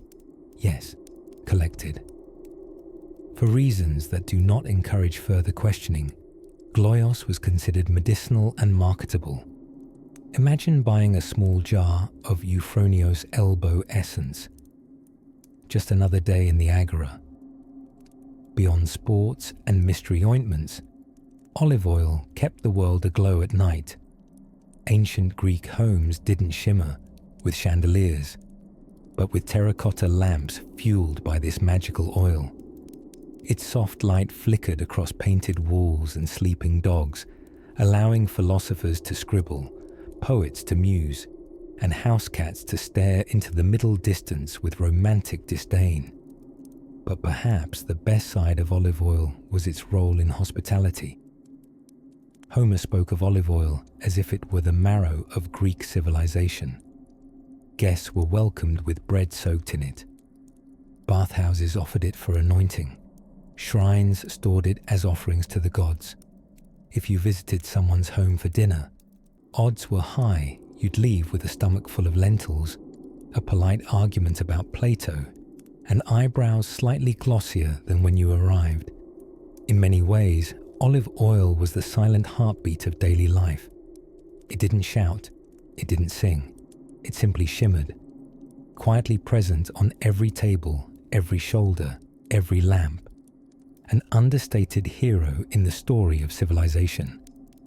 And so, as we set down our imaginary amphora and stretch luxuriously like an oiled-up philosopher after a long day of overthinking, let's drift away from the grove. There's a curious scent wafting in the warm breeze up ahead. Something a bit smoky, a bit savory. Tomorrow, we'll wander quietly into the kitchens of ancient Greece, where stews simmer and gossip rises with the steam. A garden of olive trees and sleepy philosophers. Somewhere between the sun-dappled hills of Attica and the soft glimmer of the Aegean Sea, there existed a place filled with the hush of rustling olive trees, scattered scrolls, and the occasional sandal lost in the grass. This was the ancient Greek garden, not just a literal grove of olive trees and fig shrubs, but a philosophical one too. Now, let's float into the gentle hum of an Athenian afternoon. Not a battle in sight, no torchlight debates tonight, just the simple daily rituals of philosophers, farmers, and those who managed to be both without straining a muscle. You see, in the ancient world, gardening wasn't considered some niche retirement hobby. In fact, tending olive trees was practically patriotic. The goddess Athena herself had bestowed the olive upon the people of Athens, which frankly made the tree more venerated than some minor deities and much harder to argue with. Imagine an Athenian man in his chiton, loosely belted, a little breezy, holding a clay jug in one hand and inspecting his tree with the other. His name might be Lysandros or Thrasymachus, or something cheerful and filled with consonants. He strokes his beard thoughtfully, mostly because it reassures him that he's still wise. Nearby, a scrawny cat lounges in the dirt, wondering why humans spend so much time talking to trees when there are mice to be chased? Lysandros, let's keep calling him that, might only have a few dozen trees, but each one is treated like a minor celebrity. He waters them at sunrise, talks to them in low philosophical tones, and occasionally leans against their sun-warmed trunks to ponder the universe. So much pondering, in fact, that many scholars believe the olive grove was the original open-air classroom. Enter the philosophers. Plato, that cloud of contemplation in a toga, certainly believed in the educational power of a breezy, tree-lined stroll. The academy he founded wasn't some marble palaced institution. No, it was more like a perpetually overthinking picnic. Students would gather in the groves outside the city, where they could wax poetic about virtue while avoiding eye contact with curious goats. Socrates, before being dramatically misunderstood by Athens and given that unfortunate cup of hemlock, was known to wander the markets and gardens alike, accosting strangers with gentle, persistent questions like, "But what is truth?" And "Are you sure that's your final answer?" The olive gardens were perfectly suited to such conversations, calm, shaded, occasionally interrupted by a cricket or a lazy breeze. Here, time softened.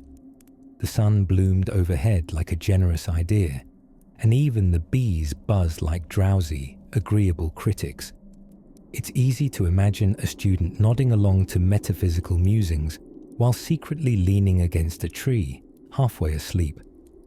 Further out, away from the city's chatter, country folk tended their plots. They weren't so much philosophers as practical sages, people who knew how to coax cucumbers from dry soil and soothe goats during molting season. If they happened to discuss the nature of justice while milking a sheep, well, that's multitasking, really. And above it all, the olives. These little green pearls were soaked, pressed, preserved, piled into amphorae, and eventually splashed onto everything from food to skin to lit lamps. Olive oil wasn't just a pantry staple, it was liquid accomplishment. Even athletes slicked themselves up with the stuff before competing, which frankly made the wrestling matches a slippery spectacle of ancient audacity. For women in rural households too, the garden was both chore and sanctuary. Herbs like thyme, oregano, and mint were grown not just for flavor, but for medicine and ritual.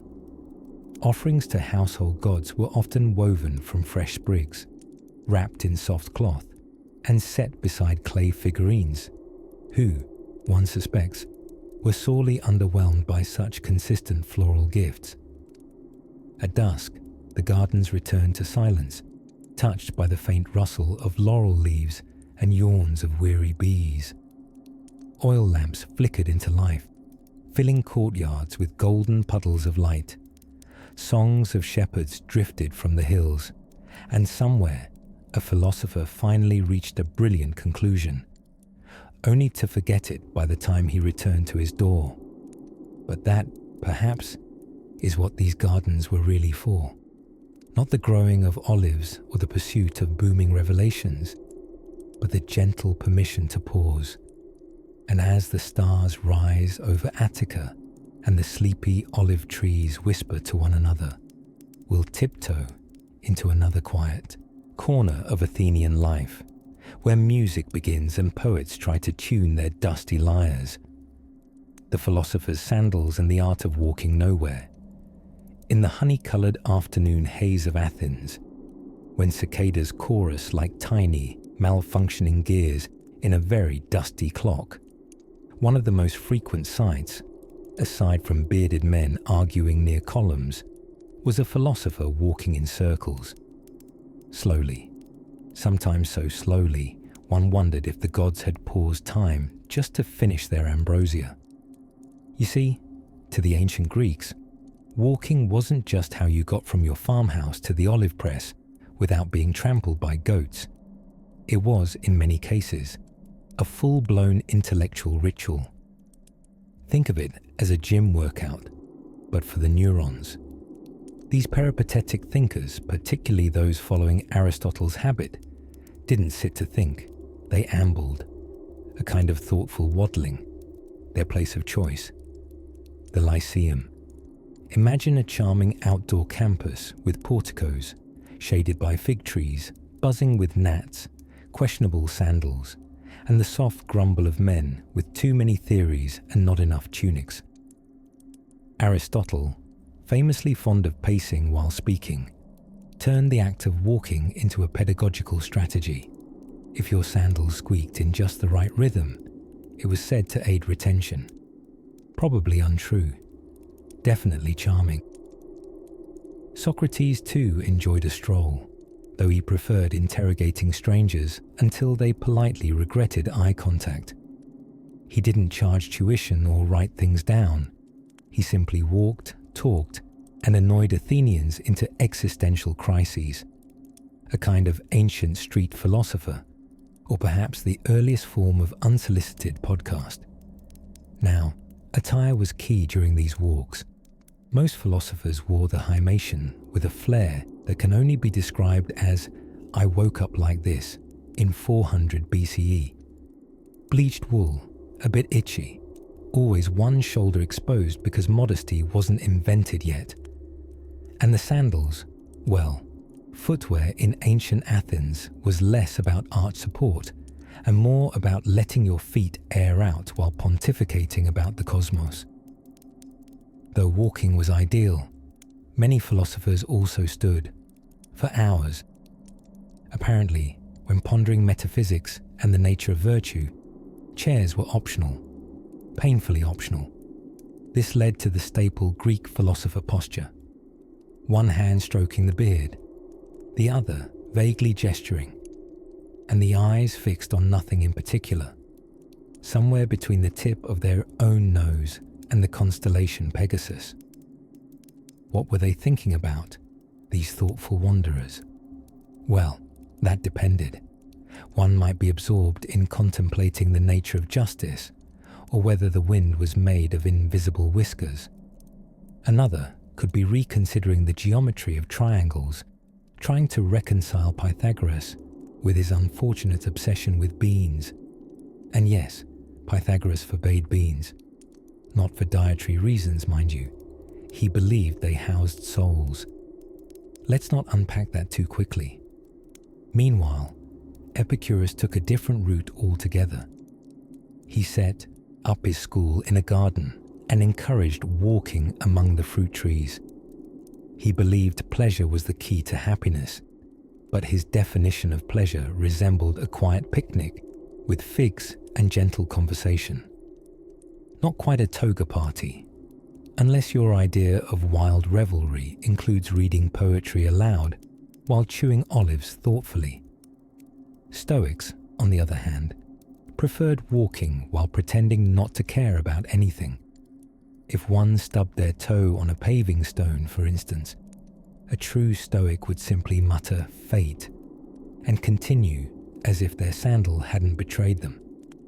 When they weren't walking, ancient philosophers were often reclining.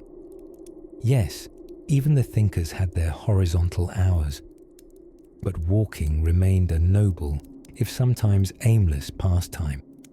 It was how ideas moved, literally and figuratively. Walking around a courtyard, looking into the middle distance, gesturing to no visible student, and saying things like, "What is the essence of chairness?"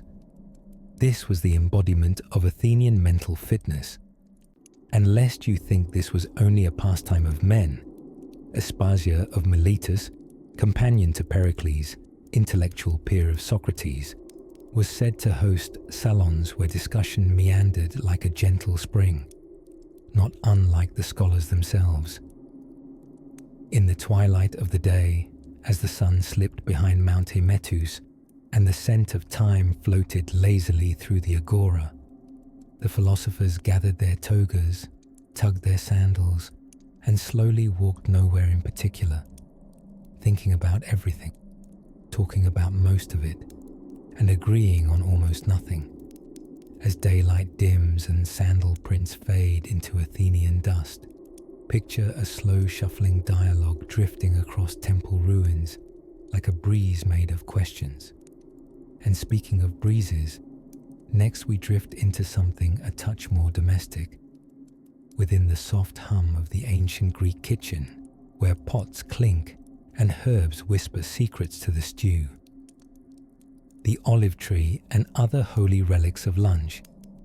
If you happen to stroll through an ancient Greek marketplace around midday, perhaps in Athens, or under the lazy island sun of Delos, you might catch the scent of something humble but sacred sizzling gently on a pan.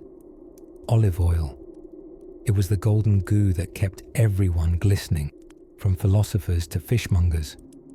Far more than a salad dressing, olive oil was lotion, lamp fuel, religious offering, and arguably a dietary lifestyle choice masquerading as a condiment. But let's step back a little and begin where all meals begin.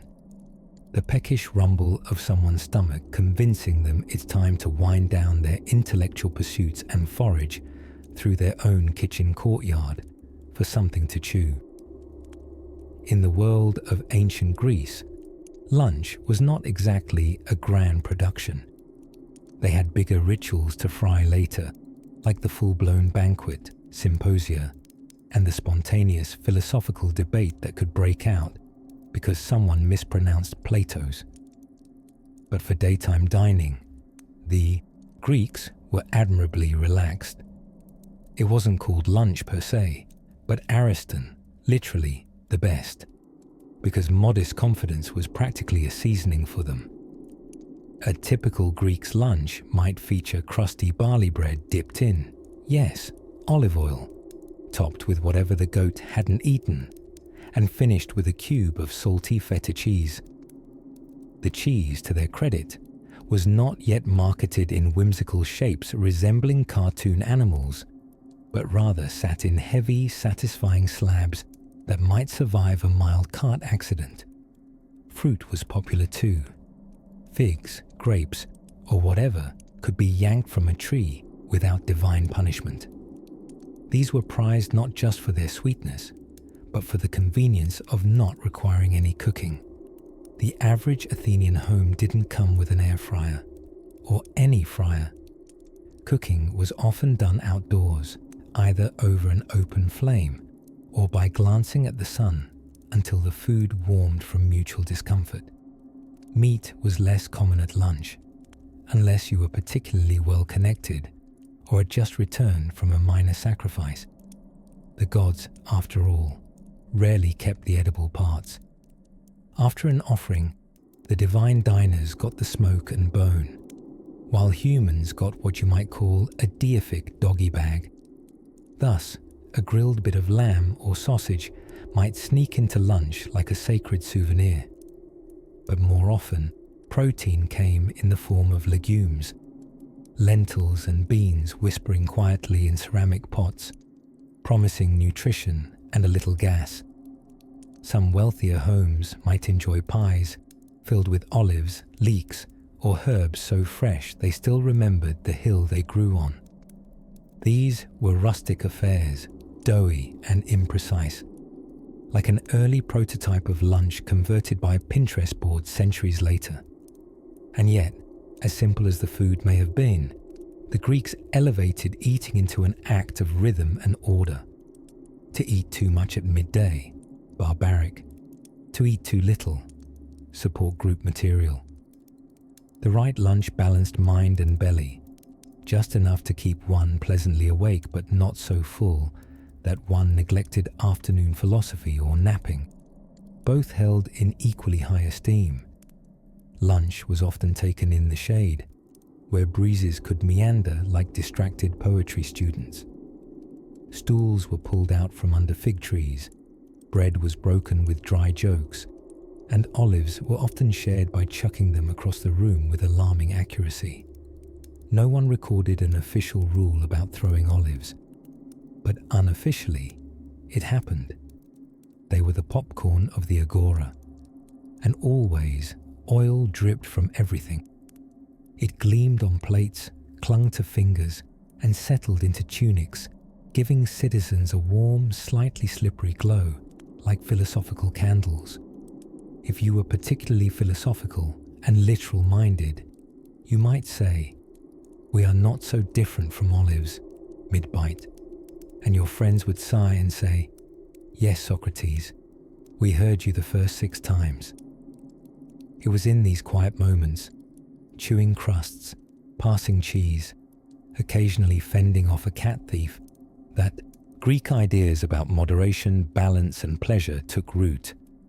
Not at the grand symposiums, but here, at the lunch tables, both humble and sun-dappled, they discovered the art of enough, not too much, not too little.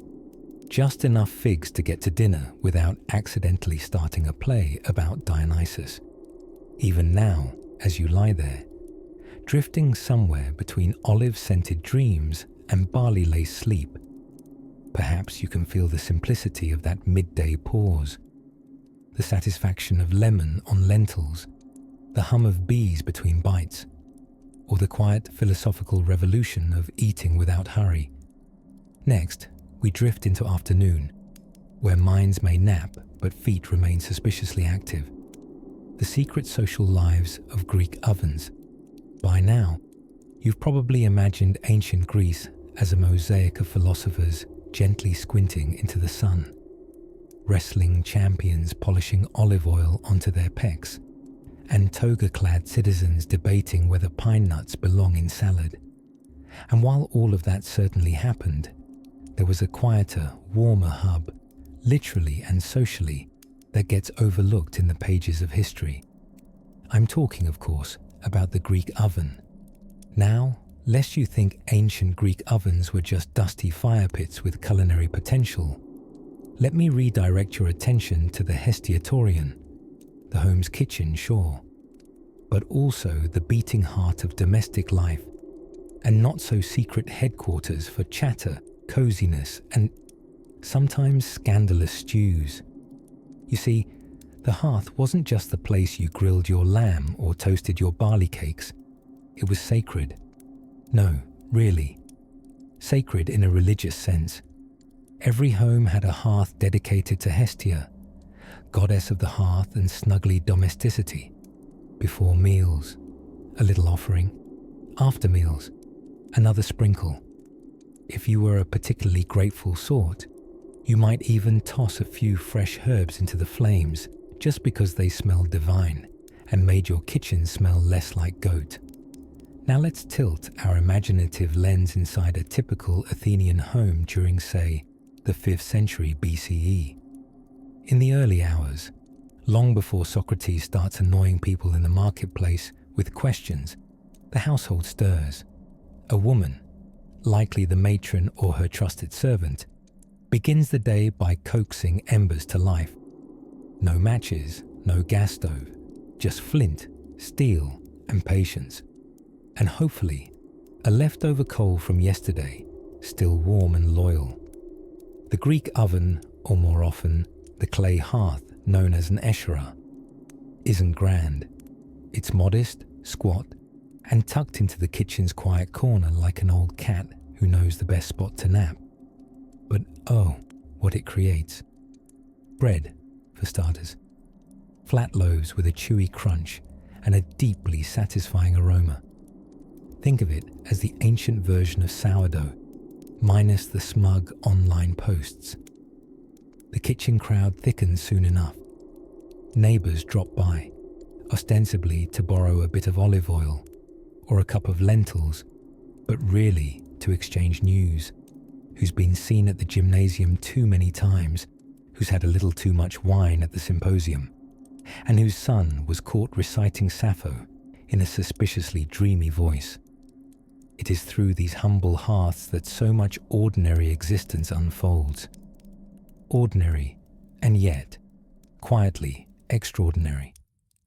One might even call it the true agora, the marketplace of daily gossip, gentle laughter, recipe swapping, and occasionally a philosophical grumble or two when husbands pipe in about the metaphysical meaning of burnt lentils. And here, in these kitchens, innovation brews, mostly around how to make fish less fishy, or lentils taste like something other than regret. Greek cooks had theories. Add honey, add vinegar, add both. Bury it under so many herbs that it becomes a salad with a fish accessory. One of the forgotten magnificences of Greek culinary life is their fondness for mazithra, a fresh cheese served with nearly everything short of bronze weaponry. Slathered on barley flatbread, warmed near the hearth until soft, it was, by ancient standards, the edible equivalent of a lullaby. What's more, the act of cooking itself became contemplative, especially in quieter households. Some women composed poems while stirring stew. Some men, on rare progressive occasions, learned the difference between chickpeas and pebbles. Children, sticky with grape must, ambushed each other with dried figs when adults weren't watching. And the hearth laughed silently, knowing all. Even pets, those underappreciated philosophers of smell, understood the gravitational pull of the oven. Dogs stationed themselves like sleepy sentinels. Cats, if present, mysteriously vanished right when the fish hit the coals, only to reappear at the precise moment of flaking. So, yes, the oven. A minor domestic appliance by modern standards, but in the daily swirl of ancient Greek life, it was a constellation. A place of warmth, both literal and figurative. Proof that history isn't just forged on marble steps, but inside crumb-filled corners. And as the last ember cools into a gentle sigh, and the city of Athens quiets beneath its twilight toga, we move toward the next hum of life, where public rituals meet private wonder. Let's step gently toward the world of ancient Greek festivals, part religious, part performance art, all wrapped in olive leaves and rhythmic chanting, the slow art of bathing, ancient Greek style. Nobody in ancient Greece rushed when it came to getting clean. Cleanliness, for the average Greek, was not merely a state of hygiene. It was, in many ways, an aesthetic pursuit, a deeply philosophical soap opera in which your nude body, some olive oil, and a gently humming slave apprentice all played supporting roles. Let's begin, as all great Greek bathing sessions did, with oil. Soap, as we know it today, wasn't widely used. Instead, the Greeks would coat themselves in a generous amount of olive oil, the same liquid used for cooking, lighting lamps, and winning the favor of gods who appreciated moisturized mortals. This slippery process wasn't just for show. The oil helped loosen dirt and dead skin, allowing it to be scraped off with a tool known as a strigil, something between a curved tongue depressor and a postage stamp-sized snow shovel. You didn't typically bathe alone either. Public gymnasiums and bathhouses were all the rage, serving as glorified social clubs for the body-conscious philosopher. Socrates may have questioned the very essence of reality, but even he wasn't beyond the occasional oiling and scraping. Talk about exfoliating your way to enlightenment. Now, picture a soft afternoon breeze drifting across marble courtyards. You and your toga-clad companions are reclining at the public palestra, the open-air exercise ground.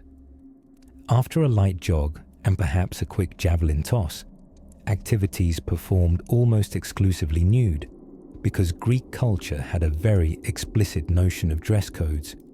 You make your way to the bathing area, not in a hurry.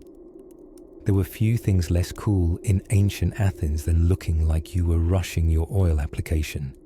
And here, amid the murmur of chatter and the occasional clack of a bystander dropping their amphora, a young, well-trained assistant would approach, armed with strigils, warm towels, and the emotional tolerance to scrape oil-dirt paste off strangers.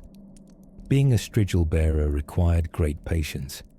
It also meant close contact with every square inch of an elderly aristocrat's day-old wrestling sweat. Let's all take a moment to salute these ancient skincare heroes. Their quiet courage has been lost to history, buried beneath layers of olive-slicked martyrdom. After a thorough scraping, you might rinse off with buckets of water, lest your celebratory walk through the agora result in pigeons mistaking you for a salad dressing.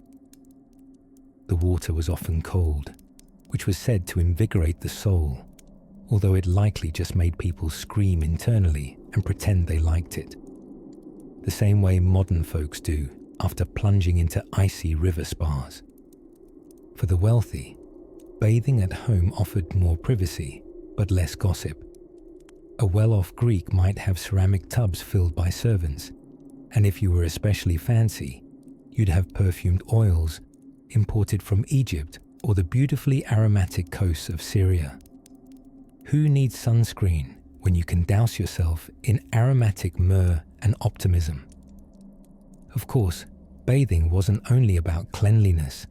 It was also part ritual, part science experiment, part informal therapy session.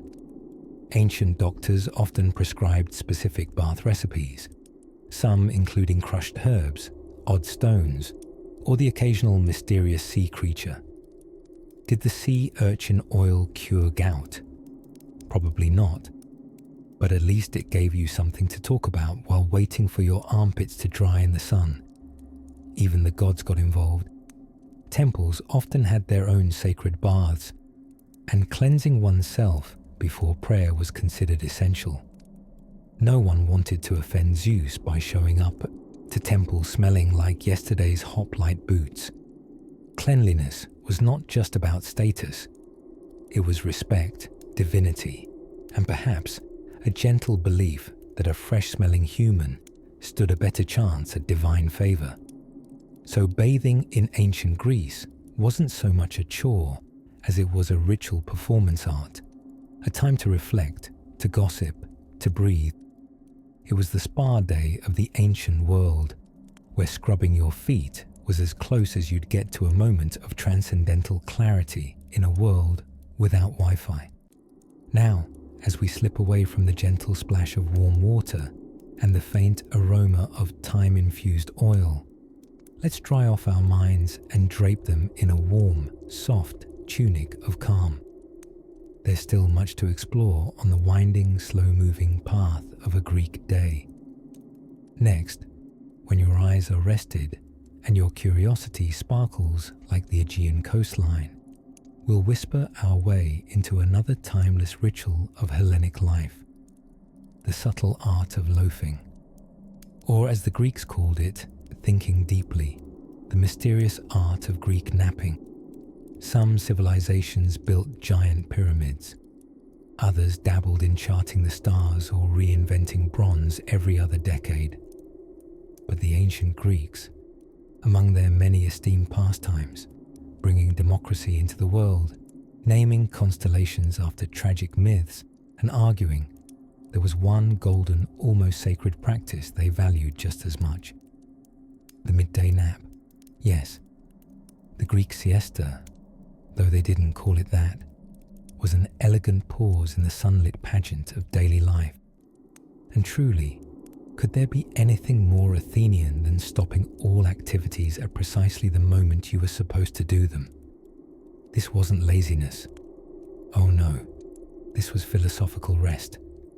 A moment for the body and mind to tuck themselves beneath the olive trees of contemplation. The sun, at its most aggressive, scolded even the most industrious bronze worker, saying, "No, Eratosthenes, you're not smelting anything until I cool off. Go lie down and drink something fermented." So sometime after the morning tasks, whether debating in the agora, herding unruly goats, or casting yet another vote against ostracizing poor Aristides, Athenians took to their shaded homes, houses, mind you, which were not exactly plush. The average Greek abode was a whitewashed rectangle with modest furniture and excellent acoustics for both napping and eavesdropping. Rooms were oriented to catch the breeze, hot air being one's greatest enemy during nap hour. Floors were often stone or packed earth, comfy if you appreciated the natural chill of sleeping like a philosophical potato. Beds were simple. Strung cords formed a springy mat, topped with stuffed linen sacks, not fluffy pillows like we might imagine, but rather the hide of some pitiable goat who had finally retired from nibbling senators' gardens. Then came the silence. Quiet fell across the city like a fresh pottery glaze, and for a short while, the clatter of sandals and shepherds dwindled.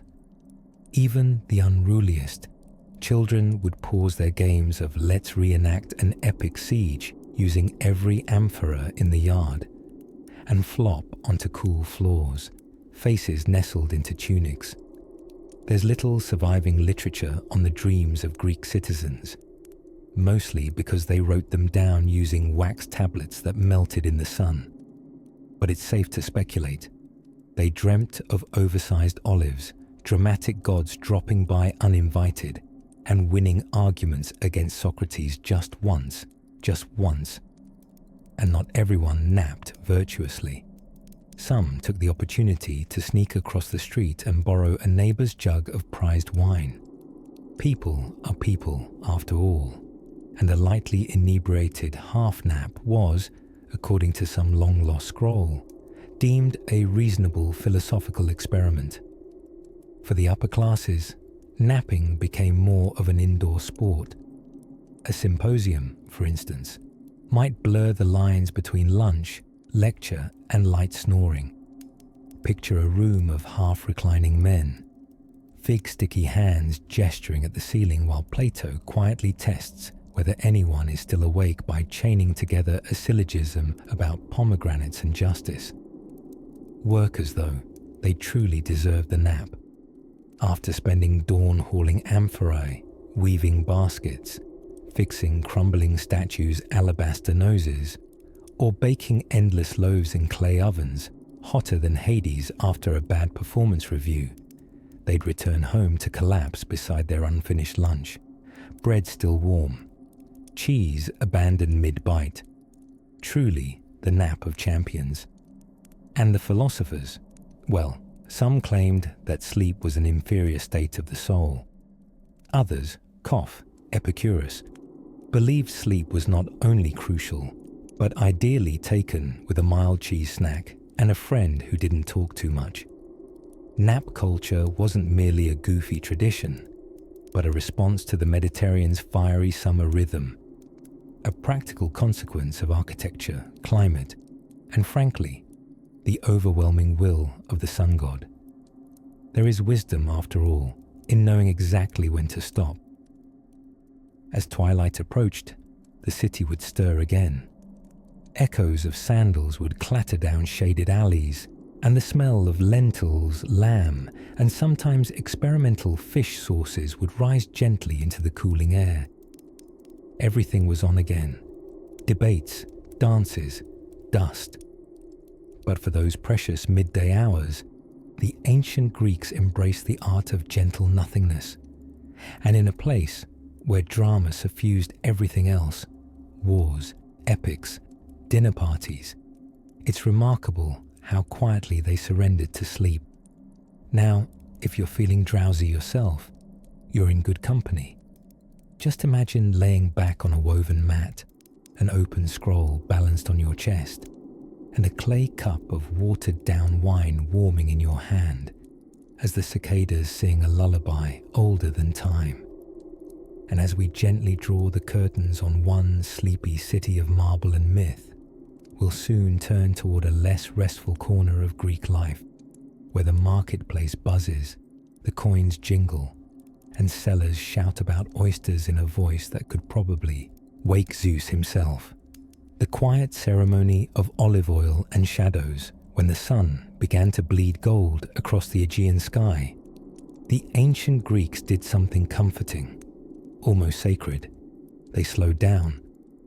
You see, in those murmur-soaked final hours of daylight, when the heat retreated like a bashful tortoise and the wind dared to stir the fig leaves again, the people of Athens, or of any respectable polis, turned inward, toward lamplighting, soft conversations, and the delicate ceremony of downshifting into evening. If mornings were for the agora and afternoons for arguing about justice with your neighbour's cousin, then twilight was for something far more understated, like oiling your skin until it practically counted as a second tunic. Yes, the ancient Greeks had something of an intimate relationship with olive oil, not just a drizzle on roasted goat, but a full-body commitment. And so, before sleep or supper, and sometimes instead of one or the other, many would retreat to the courtyard or the edge of the andron, the men's quarters, to soothe themselves with oil lamps, storytelling, quiet laughter, and rather shocking amounts of moisturizing. Soft clay lamps were lit with calm precision, little flames wobbling as if unsure they belonged in the room. The scent of warm beeswax gently mingled with the herbal air. Thyme, oregano, lavender, and yes, even the faint tang of nearby goats, who always managed to sneak into the olfactory festivities. In wealthier homes, servant boys or enslaved attendants would fetch the prized amphora of oil, golden green, thick, and gleaming like early morning dew. The man of the house, or occasionally a well-read woman who knew her way around a symposium invitation, would gently apply the oil to legs, arms, shoulders, even the earlobes, in case the gods happened to be listening. The process was meditative, part skincare routine, part religious ritual, and just ever so slightly flammable. By this time of evening, the children, if they weren't already collapsed like tiny marble statues in their mothers' laps, might be listening to a tale spun by one of the elders, or more irreverently, by an uncle who fancied himself the next Homer. These tales were, of course, morally instructive, but they also tended to involve a talking tortoise, a somewhat nervous god, and someone always getting turned into a bush. Meanwhile, in the outer yards or public baths, those who hadn't quite had enough conversation for one day might still be airing out their thoughts, perhaps with a friend, perhaps with several. Greek evenings didn't end because bedtime arrived. They ended because someone finally said, "Let us not forget that tomorrow we must rise early to argue about tax grain." Food at this hour was often taken lightly. Ekmek, some lentils or barley cakes, a bit of dried fig or fish if the kitchen wasn't feeling introverted, and always bread. Crusty, sometimes, suspiciously hard, bread. One could hammer nails with it, but it tasted better than it looked. Occasionally, a bit of wine would be passed around, watered down, of course, unless you were feeling philosophical and didn't plan to stand up anytime soon. The shadows grew deeper, more velvet than black, as embers glowed faintly in braziers and dogs curled up by the doorway. The city itself seemed to exhale. The drama of the day, whether legal or romantic, usually both, slowly dissolved into olive-sweet silence. And here's something oddly poetic. The Greeks measured nighttime in watches, not hours. Divided into sections, the night was a thing to be, well, watched, tended to. As if slumber itself were a garden one might water gently with dreams. So then, as the midnight gods stretched out above the rooftops, Hypnos, god of sleep, napping on a passing cloud. Nyx, goddess of night, pulling the constellation curtain shut. Our ancient Greek friends sighed their last words of conscious thought, and a few of them, perhaps the thinkers and sleepless scribes, looked up to the stars and wondered what the next day might bring. A new argument about democracy, a new shipment of sponges, Or perhaps something far more thrilling, an evening visitor carrying gossip and honey cakes. But those are questions best saved for another gentle hour of story. Close your eyes now and let the flicker of ancient oil lamps fade into the warmth of sleep. Tomorrow, we peer into a world of ancient fashion and why tunics were the original statement piece. The mourning cloaks and melancholy songs of the afterlife evening fell slowly in ancient Greece, as if a polite guest reluctant to leave. The earthy scent of olive wood fires winding through the air, a faint murmur of cicadas stubbornly clinging to their final choruses. It wasn't just dinner time. It was also, as Greeks might say, a fine occasion to contemplate death. You see, for the ancient Greeks, death wasn't the bony figure with a scythe and a sinister laugh.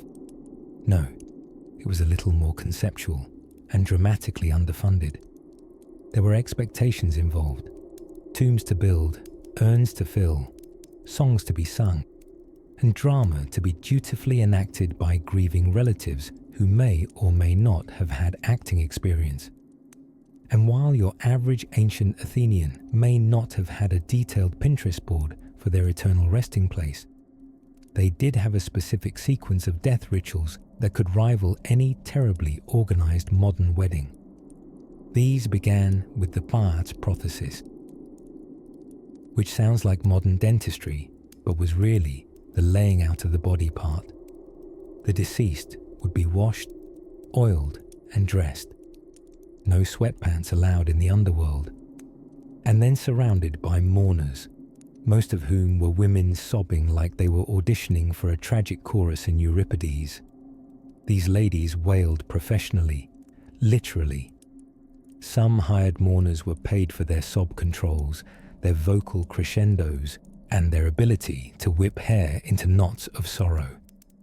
Picture a dramatic soap opera scene, but with less eyeshadow and more ceremonial olive oil.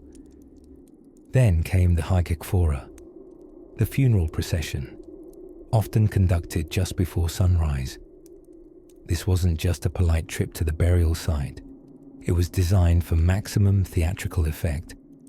The dead were paraded about in a grand send-off through the streets, accompanied by musicians, family, and occasionally a donkey who absolutely didn't sign up for this shift. The body was then slipped quietly into the earth or laid in a tomb, depending on budget, status, and how generous the gods were feeling that year.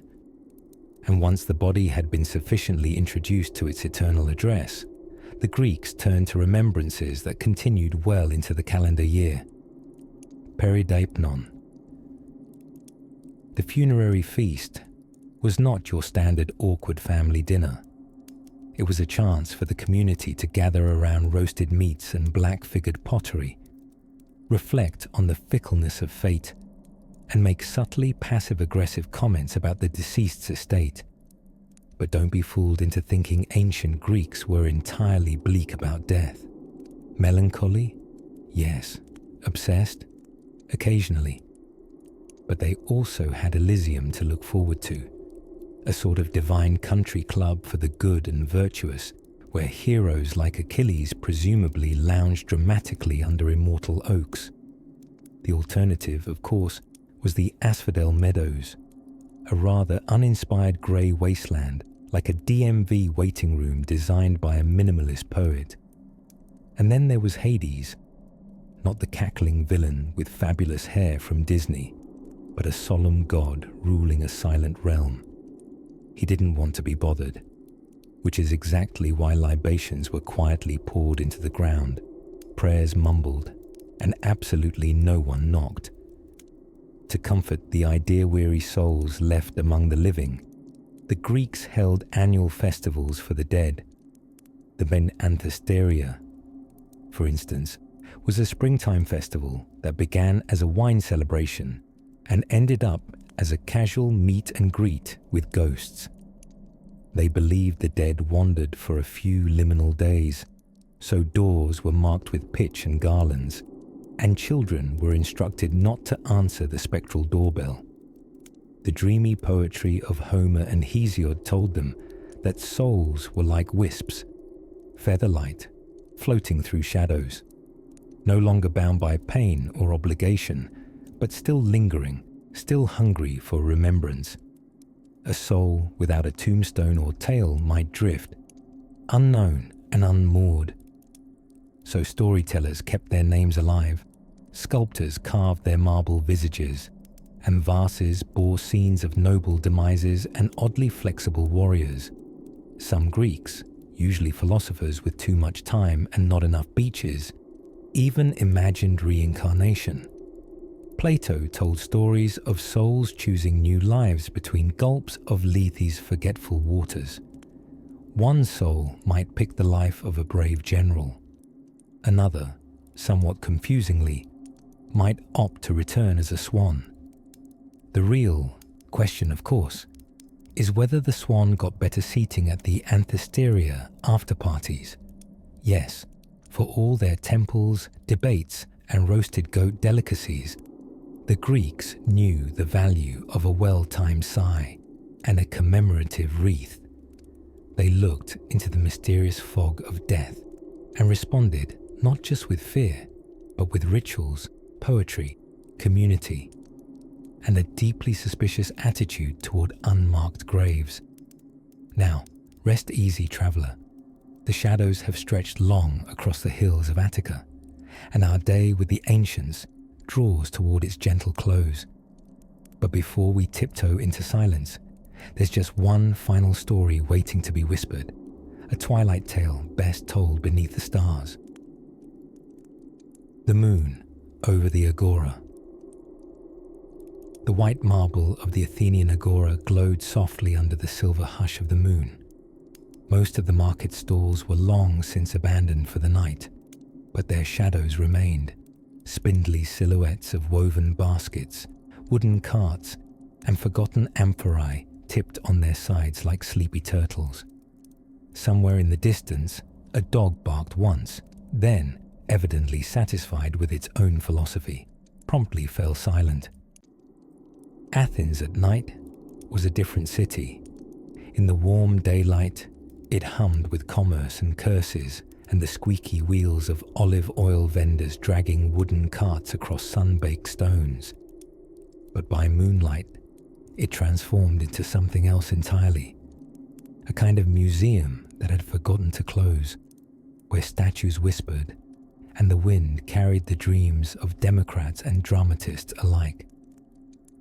Tonight, we find Thaleia, a woman of quiet wit and considerable skill in weaving, sitting atop a stone bench once used to display fish. That morning, it had held mackerel. Now, it held her, and a small jar of figs she absolutely intended to eat before sleeping. She wasn't alone. Beside her sat Euclides, one of her neighbors, a philosopher by training and a sandal repairman by necessity. He rarely spoke unless silence wasn't doing the job properly.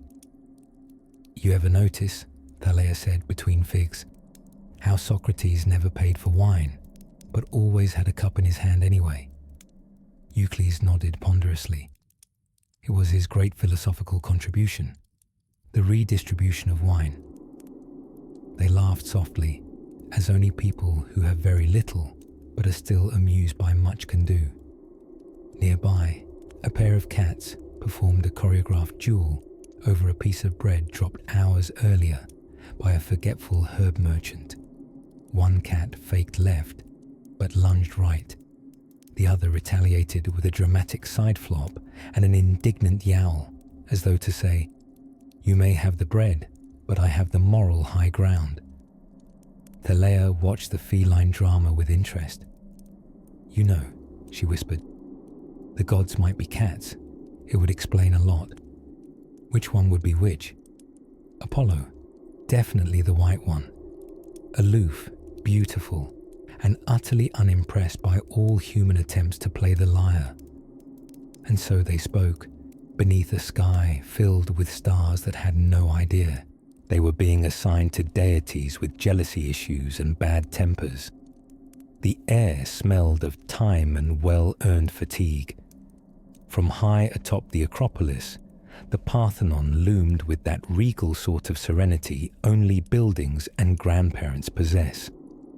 Columns stood like sleep-deprived giants, gazing out over the city they once protected with prayers and pigeon deterrents. As the hours crept onward, voices dwindled like candle flames, and Athens exhaled. The bakers, already half awake, began preparing dough for morning bread. The loaves would rise just before the sun did, crusty, golden offerings to the practical goddess of breakfast. Meanwhile, shepherds stirred in their sleep, possibly dreaming of sheep, who, in turn, were dreaming of shepherds. Even now, deep into the night, the city held a gentle tension between what it was and what it might be, between the orators and the ostracons, between the choir of frogs in the countryside and the latest rehearsal in the theatre of Dionysus, where actors argued about whose mask had more dramatic cheekbones. The breeze carried a faint smell of fish and roasted chestnuts, and somewhere an old stoic named Meno fell asleep mid-dissertation, forehead meeting scroll with a poetic little thud. As for Thaleia and Eucles, they finished the figs. The stone bench was growing colder now, informing them that the time for quiet reflection had passed, and the time for warm blankets and implausible dreams had arrived. "Tomorrow then," Thaleia said, standing and brushing fig syrup from her tunic.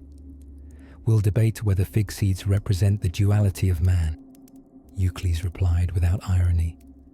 With a nod, they parted ways, shadows merging silently with stone porticos and sleeping columns.